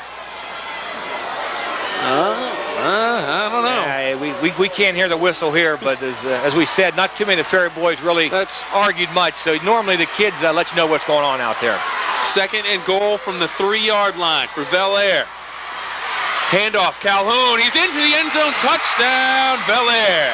Now by missing that first extra point now is going to result in Bellaire having to go for 2 right now. 1 point would do them no good at all. Take a look at it again here, Coach. Just hand it to your big gun in the backfield and let him run with it. Just a good old ISO. Nice block there by the sophomore Casey Coyne to kick out the end, and then John just got his shoulders going north and south and had the power to get in the end zone. Big Ferry don't see a guy split wide. Look at this. Big point. He's wide open. Coyne in the corner of the end zone. 2-point conversion is good, and Coach, a blown coverage. No one saw him out there. Oh, boy. And he was inside the official. The official was toward the sideline, so that was a legal play. We take a look at it again. Everyone's spread out, and no one's over there. And they're in twin formation. We see the inside receiver there coming in, and he's just standing out there by himself. And Mike Call almost aimed it a little bit too much because he almost threw it out of bounds. I don't believe Mike saw him right off the bat there. If he did, he would have thrown that ball to him a lot earlier. So, the third quarter comes to a close, and you can't ask for any more than that, Coach. 14-14 our score as we head into the final quarter of the regular season for the WTOV 9 High School Football Game of the Week. There it is on the Ferry Hardware scoreboard. It doesn't get any better than this. That sure woke up the fans. How do you leave Coyne standing? That's one guy you think they would know where he was. Welcome back. There it is on the Ferry Hardware scoreboard, 14-14, a great game. Let's recap. Touchdown early in the first quarter for Bellaire on a touchdown pass from Call to Coyne. Third quarter starts, and it is Martins Ferry taking advantage of their opening drive. As we take a look at the kickoff, Roby fields it at the 15-yard line, gets a block, heads to the sideline, has some running room, cuts back, and is finally taken down at the 42-yard line. Good return there by Roby as he brings it all the way back. But getting back to the scoring, Coach Coyne for Bellaire in the first half with a touchdown. They missed the extra point. That makes it 6-0. Martins Ferry opening drive of the third quarter all the way down the field. They score on a touchdown to pass to Caprita. Then it was Walker going in after a Cafana fumble recovery deep inside Bellaire territory. Walker goes in. That made it a 14-6 game. Then the touchdown we just saw from Calhoun, and then Coyne with the 2-point conversion. We are all tied up heading into the final quarter of play. First and 10 for the Purple Riders. Handoff straight ahead to Walker. Check that to Roby. He picks up close to 5 on first down. We'll bring up second down, and it looks like they're going to mark it at 6 yards to go. Second down and 6. Yes, but getting back to that extra point, it's just hard to imagine, you know, sitting up here, of course, we can second guess them kids down there, but Scotty Coyne was out there on that sideline, and there was not a Ferry defender within 10 yards of him. You have to wonder, because that's their number one gun. Their number one guy to go to in the passing game is Coyne. That ball might have, no. Roby on the carry again. Short gain, if any, on the play. Thought that ball started to come out of his hands there as he was being hit. Big play right now. Take a look at it again. Again, we'll see that backside guard and tackle coming there. He had it had it tucked away. Looked like it may have popped out of there for a brief second, but he wasn't going to let it go. Big play right now with the momentum switch to the Big Red side. 3rd and 5. Full house backfield. Joseph split to the near side. Lucas looking to pass, looking long down the sideline, and it is batted up and almost picked off.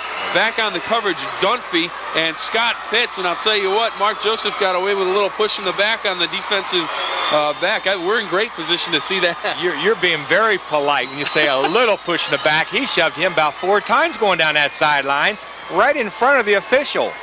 Maybe Coach Bruni's words to the guy on this sideline here is paying off a little bit here for the Riders, because that was pretty obvious. We don't see it there, but pass underthrown just a little bit on the play. There's a look at Scott Pitts playing a fine football game out on the corner, out on the island. Becker to punt. Good kick. Tail dragger will bounce at the 30. Roll down inside the 20-yard line. And a nice play by Chad Martin to give it a little kick, push it ahead a yard, and then down it. Ferry Hardware scoreboard looks like this, 14-14, 4th quarter of play. Bellaire and Martins Ferry, oldest rivalry in the Ohio Valley, 3rd oldest in the state of Ohio, and it has come down to the final quarter to play, and this is just a great game for all the fans. Just the way it should be. And not a great game for Dave Bruni, because his stomach has got to be churning right now. And he's looking up at that scoreboard, 14-4, got to go through this again. They have been, Martins Ferry's been through the meat grinder the last couple of weeks. 2 games that they lost their first 2 games, one to Central, Wheeling Central, and then one to Barnesville in close football games, as Coyne takes the pass, dives out close to first down yardage. He may have it. Be an interesting mark here, because he could have it.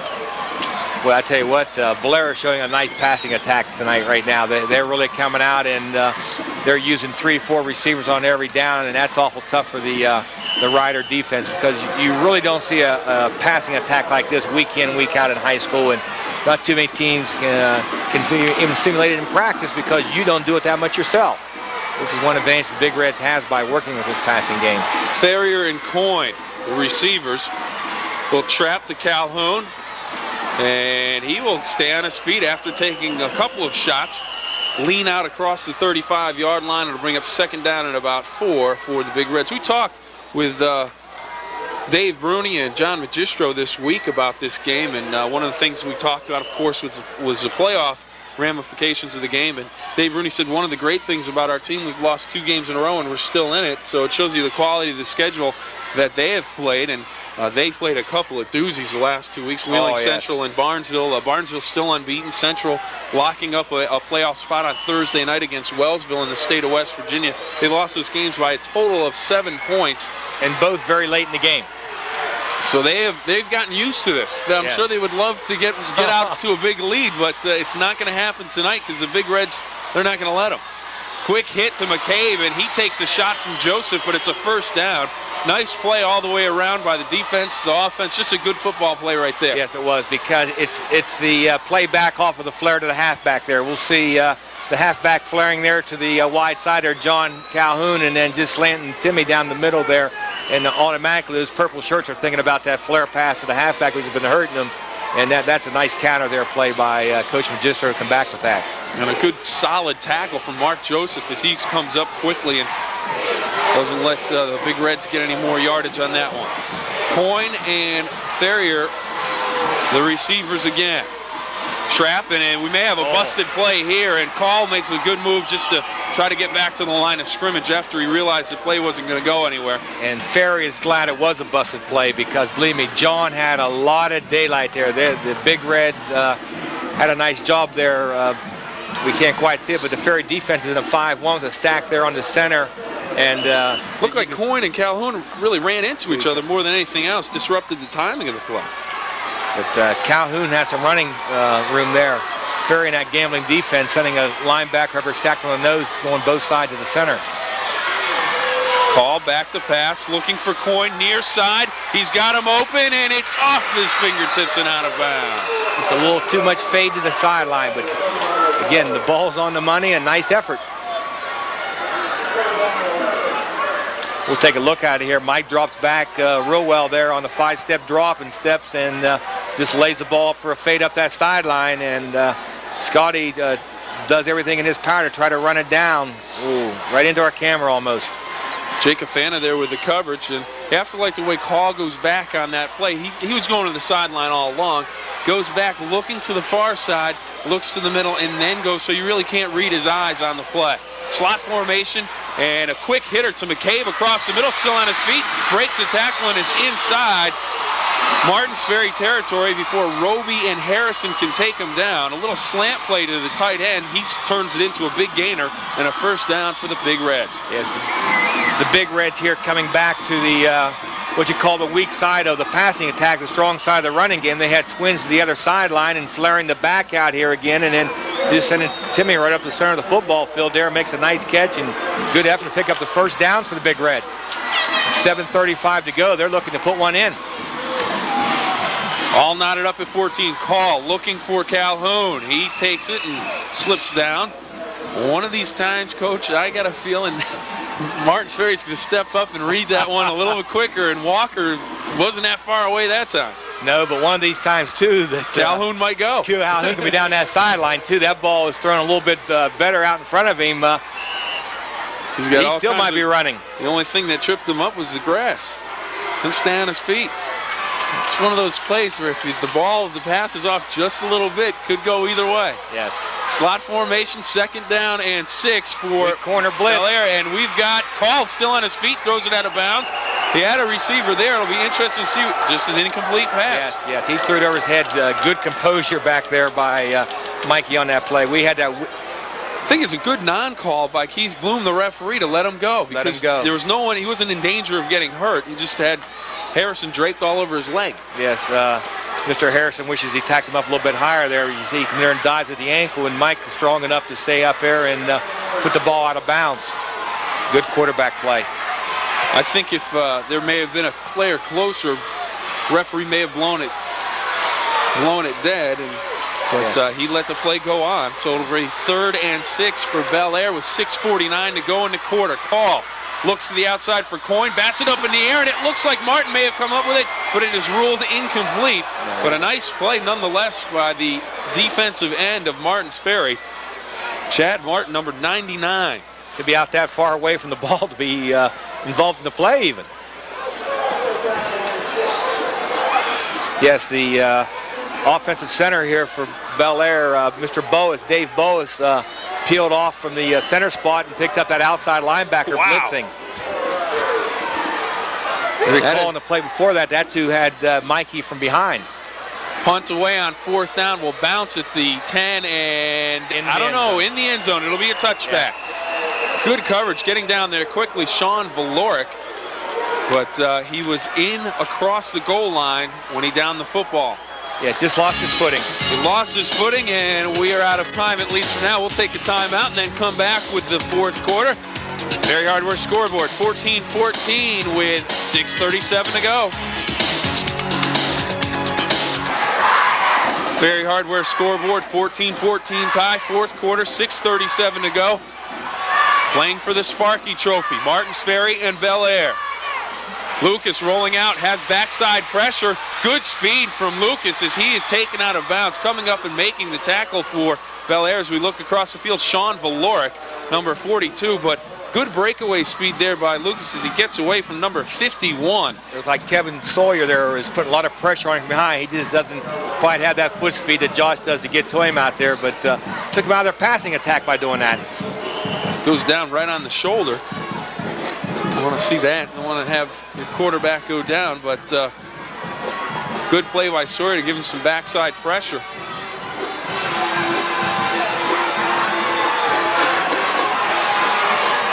Full house backfield again for the Purple Riders on 2nd and 9. Lucas the pass, looking downfield, looking for the long ball, and it is Joseph slipping down. Pitts was there on the coverage. He slipped a little bit as well, and it falls incomplete. And looked like the ball slipped out of Lucas's hands again, because he throws the ball a lot better than that. Yes, he does. But again, I still can't believe the yellow flag's not down again on this one, because we did have a little bit of shoving again that Mr. Joseph didn't like having Pitsy there in his way. He just kind of gave him a little shove earlier to that ball arriving there, and the flag still didn't come out. 3rd and 9. It's starting to turn into a game of field position here in the 4th quarter. Lucas looking to the outside for a man. Great pass, a little bit too long. Pitts there on the coverage again, and all of a sudden Scott Pitts making a bid for player of the game from his defensive back position. And the crowd from Bellaire really enjoying that defensive stand by Bellaire because it's going to help their field position quite a bit. Definitely, and like you said out here with Pitsy down here all by himself, him and Mr. Joseph split out here wide, and this time the Ferry receiver out here was number 11, Adam Shrapka, and he's doing a good job out there. You put a guy one-on-one, there's a lot of pressure on that young man's shoulders. Becker to do the punting for Martins Ferry. Good snap, and the kick is away. A good kick. Line drive, driving Tuttle back to the 41-yard line of Bellaire, and he's taken down at the 49-yard line, and that's where the Big Reds will take over with 6 minutes and 9 seconds to go. Ferry Hardware scoreboard reads this way, 14-14. Bellaire and Martins Ferry. This is how you want to see a game like this between two rivals come down to, 6 minutes to go in the 4th quarter, tied ball game, and everything's still on the line. Capacity crowd and then some tonight.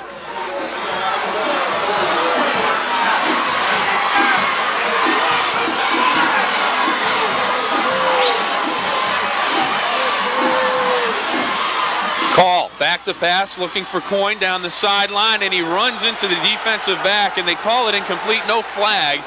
And I guess the ruling there is Martins Ferry player was going for the football. Ball. Yes. I think he was just stumbling backwards. I think he lost his. I think he got himself spun around a little bit. Jeff Smith, and I think here as we take a look at it, you be the judge. Coach, I think he just got his feet tangled and got himself all. Yes, but he had no idea where Scotty was. There was definitely no intentional interference there. He was watching the ball the whole way, and Scotty more or less caused the contact by running into him. He just got his feet crossed up a little bit. Wasn't in the position he wanted to be in. Call back to pass on 2nd down. Quick look to Calhoun, and he's going to have some ribs broken if he throws the ball like that anymore.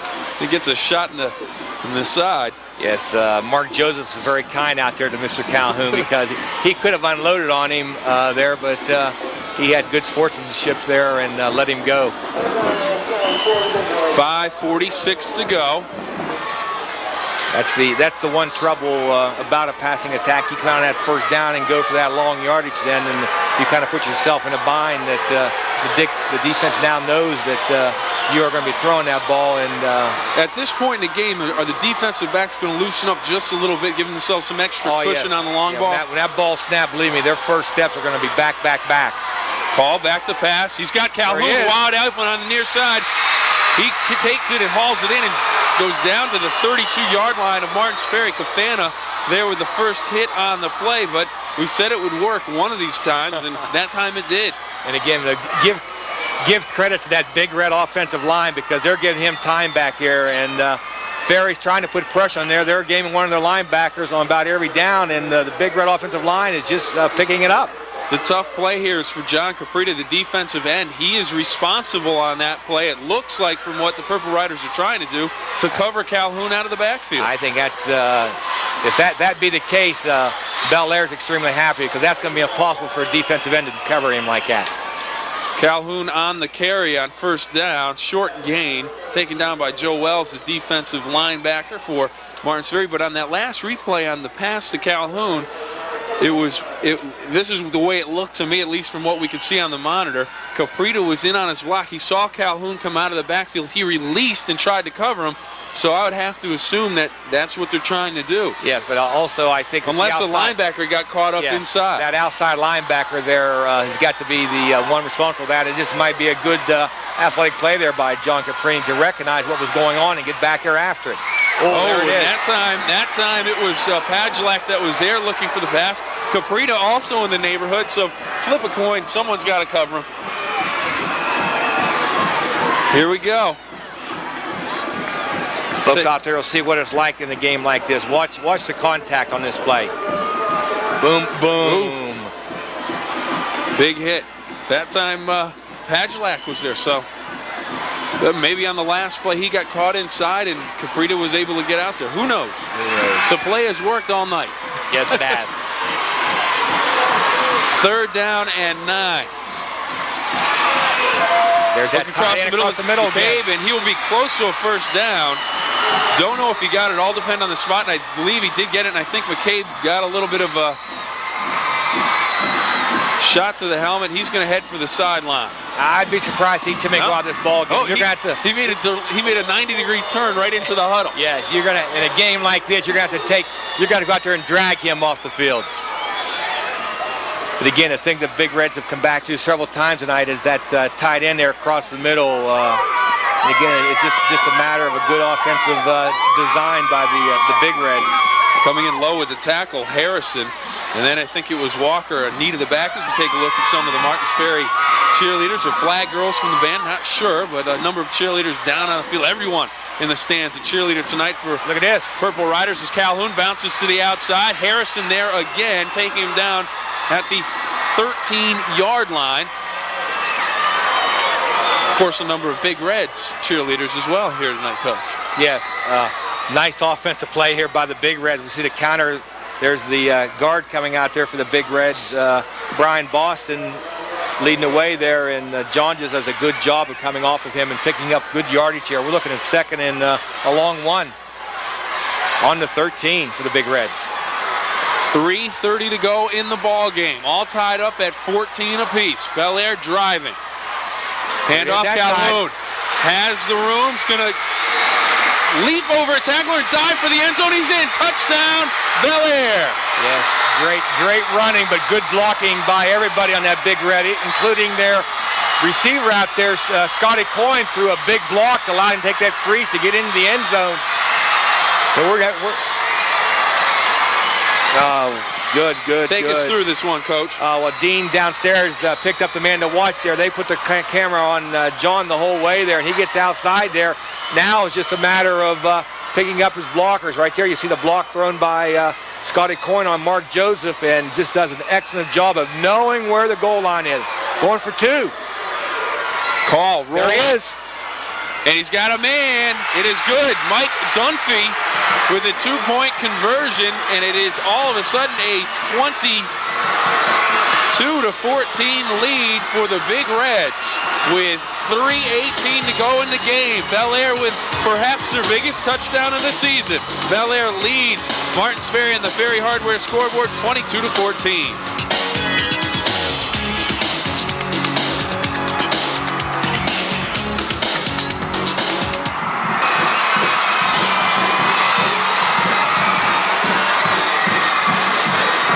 Welcome back to the game of the week. Ferry Hardware scoreboard 22-14. Another look at the touchdown run, Coach. Here's the handoff to Calhoun, and as I said, good blocking up front. Oh yes, he gets outside there. He broke the containment real well. Now it's just a foot race for positive yardage, and he gets down there, and all of a sudden, big block thrown there by Scotty Coyne, and John leaped over it and just had enough body height to lean into that end zone. Taking a look at John Magistro, the head coach of Bellaire. He's been coming up on the short end of the stick in this one for the last 3 years. Would love to turn it around here. Plus, John spent some time up here on the Ferry staff before too, so he's been on both sides of the field. But right now, it's 3:18 to go. Now's the time to see the Ferry offense respond to the challenge, because their offense does have the capability of going down the field and getting right back in the ball game. Of course, that 2-point conversion was awful big.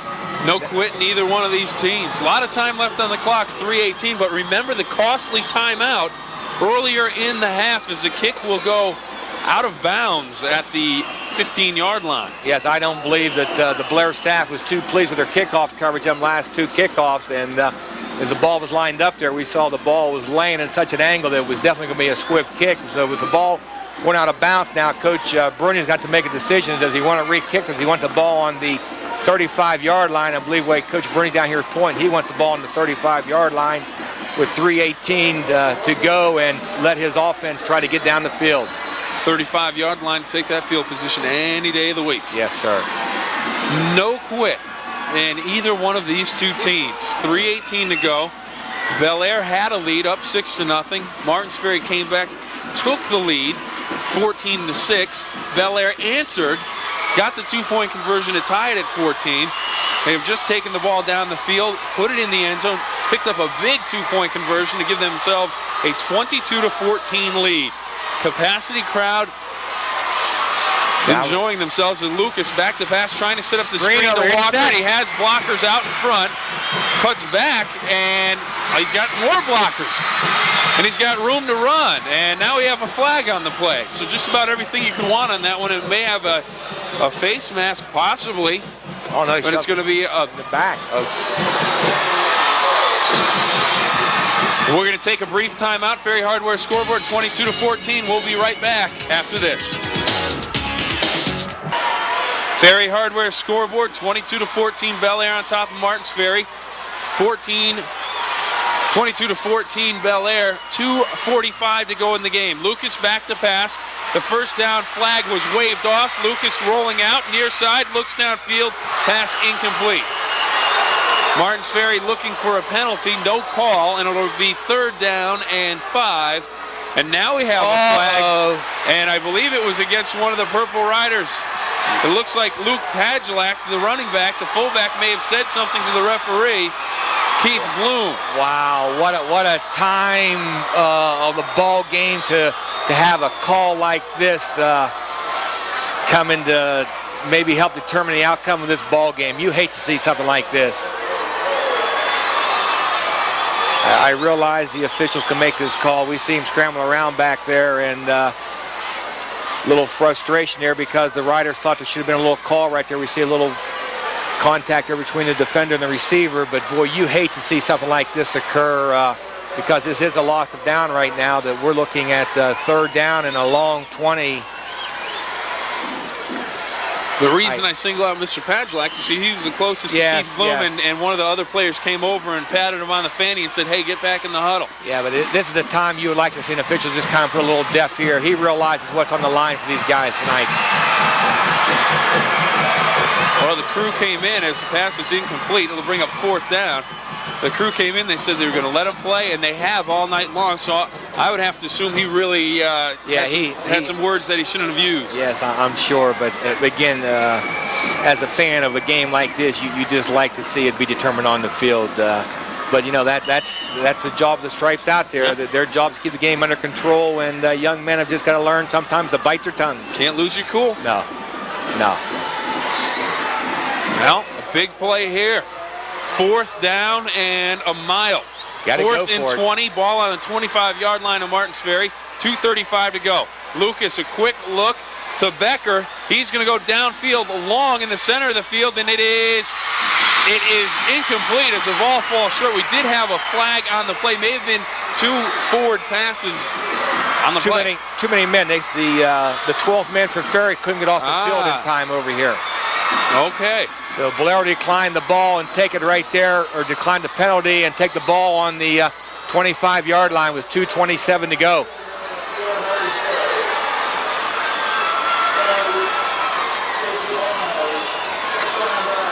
Penalty is declined. Ball will be spotted back on the 25-yard line. Believe me now, the Mike Call there in that huddle is telling them, Big Red back, 2 hands on the ball. 2 hands on the ball, remind the offensive lineman to cut their splits down a little bit to keep any quick penetration where the linebacker can blitz in there, or lineman shoot up through and cause contact before the ball is handed off. We see the eye, one of the few times we see the eye tonight for the Big Reds. Handoff, Calhoun goes down, losing a yard on the play. Clock running at 2:15 to go in the game. We'll see Ferry start to use their timeouts now. Remember, this was a costly timeout they took early in the half, so they are now down to their final timeout after this one.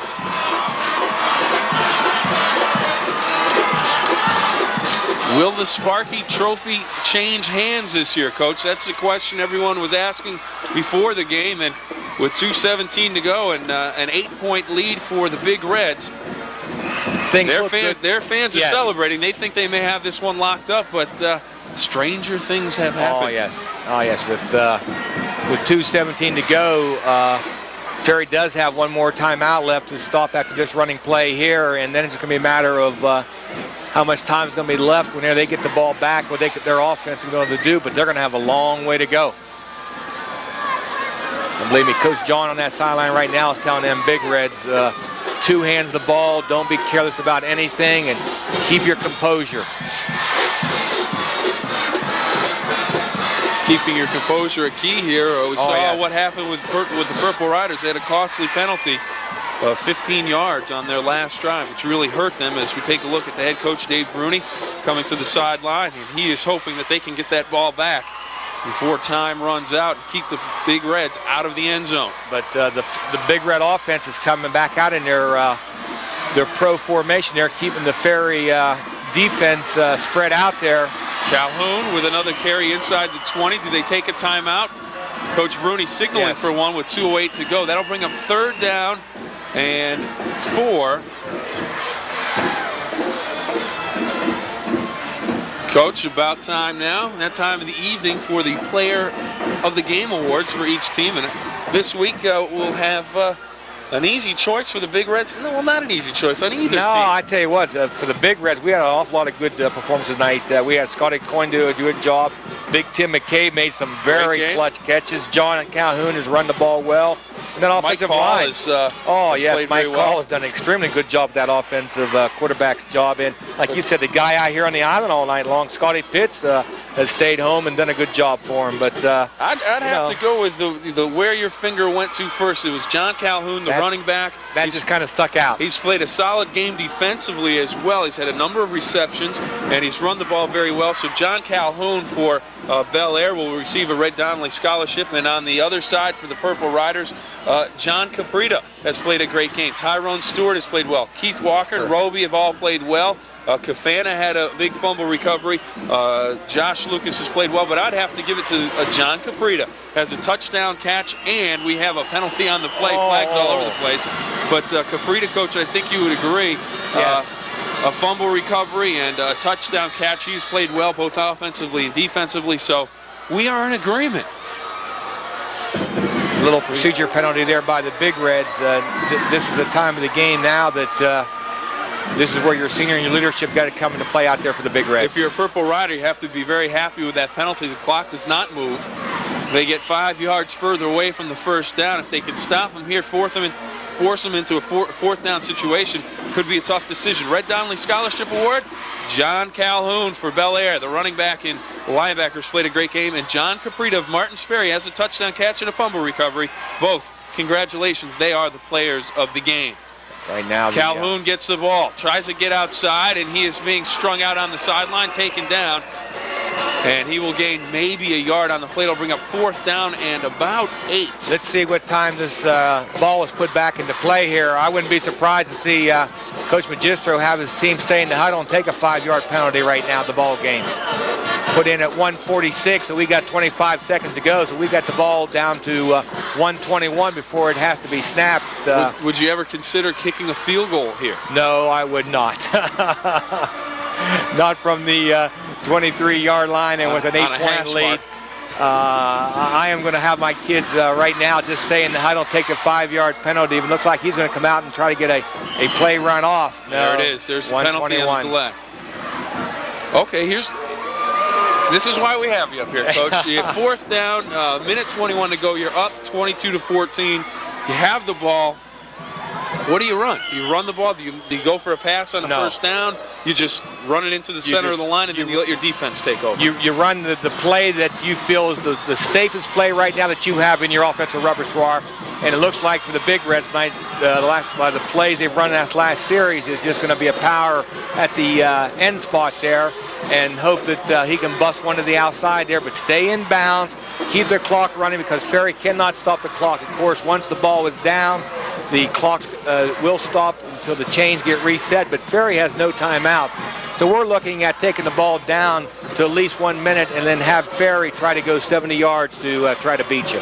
So we're not going to see a double reverse? Oh, we won't see a double reverse, and believe me, we will not see a forward pass.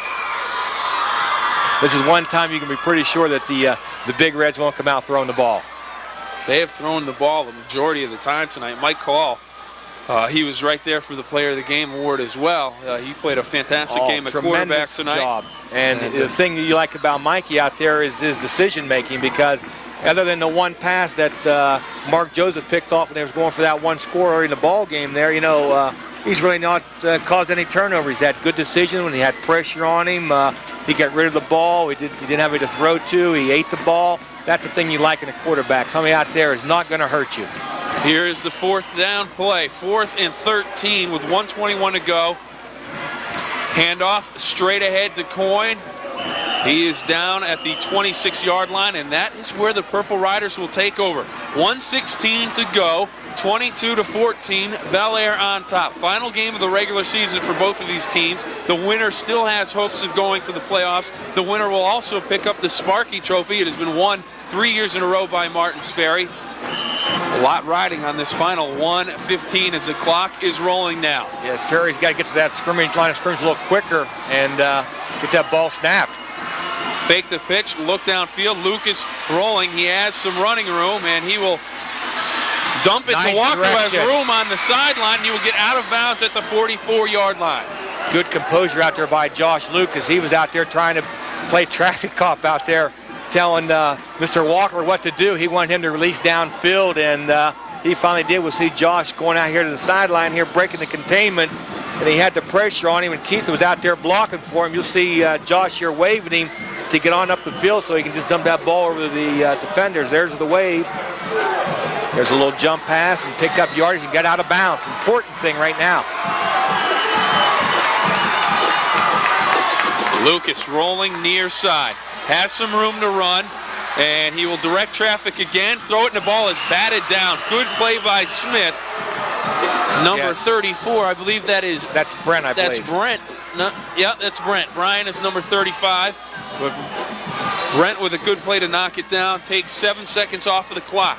Yes, but again, good job here by the Ferry offensive line. Of course, the Big Reds are not rushing that many people. They're only rushing the 4 people up there, dropping 7 off nice and deep. On that play, Lucas, he had the option to run. He had no one in front of him. He could have run up the field for about 5 or 10 yards and got out of bounds. And then gotten out of bounds. But he went for the pass. It was knocked down. It brings up 2nd and 10 from the 41-yard line. Lucas rolling again. He has room to run again. Directing traffic, he'll tuck it away this time, head for the sideline and go out of bounds and into the water cooler at the 47-yard line. Don't think it's time for a drink, but with 43 seconds to go, he was into the water cooler. And again, the thing that we can't see right here on this replay, is that Josh is back there looking for somebody to throw to, but there are 7 white shirts back here in that secondary, and that kind of outnumbers the receivers that are possible to come out of the backfield in the end positions. Good play, though. Pick up some positive yardage. You get the clock stopped. 43 seconds to go. Martin's Ferry looking for a drive hitch and ladder, and it will be a first down. The clock will stop. All will be sported at the 41-yard line of Bellaire. Clock stops at 36 seconds to go. Martin's Ferry, as we take a look at it, Coach. But he stayed in bounds. We'll see out there Mark Joseph does a curl down there about 5 yards, and the ball to him, and then we have Keith coming out of the backfield, and there's the pitch back to him, and nice play, but the only thing for the Riders is they wish he would have gotten out of bounds because that clock is going to be running here. Down to 28 seconds. They should have lined up at the line of scrimmage, but they went to the huddle. Lucas looking to pass, steps up in the pocket. He's going to be taken down. They need to get back to the line of scrimmage. They need to get back to the line of scrimmage. 15 seconds to go. Purple Riders get back to the line of scrimmage. Lucas with 10 seconds to go. He needs to get the ball, get out of bounds, and Mark Joseph does with 5 seconds to go.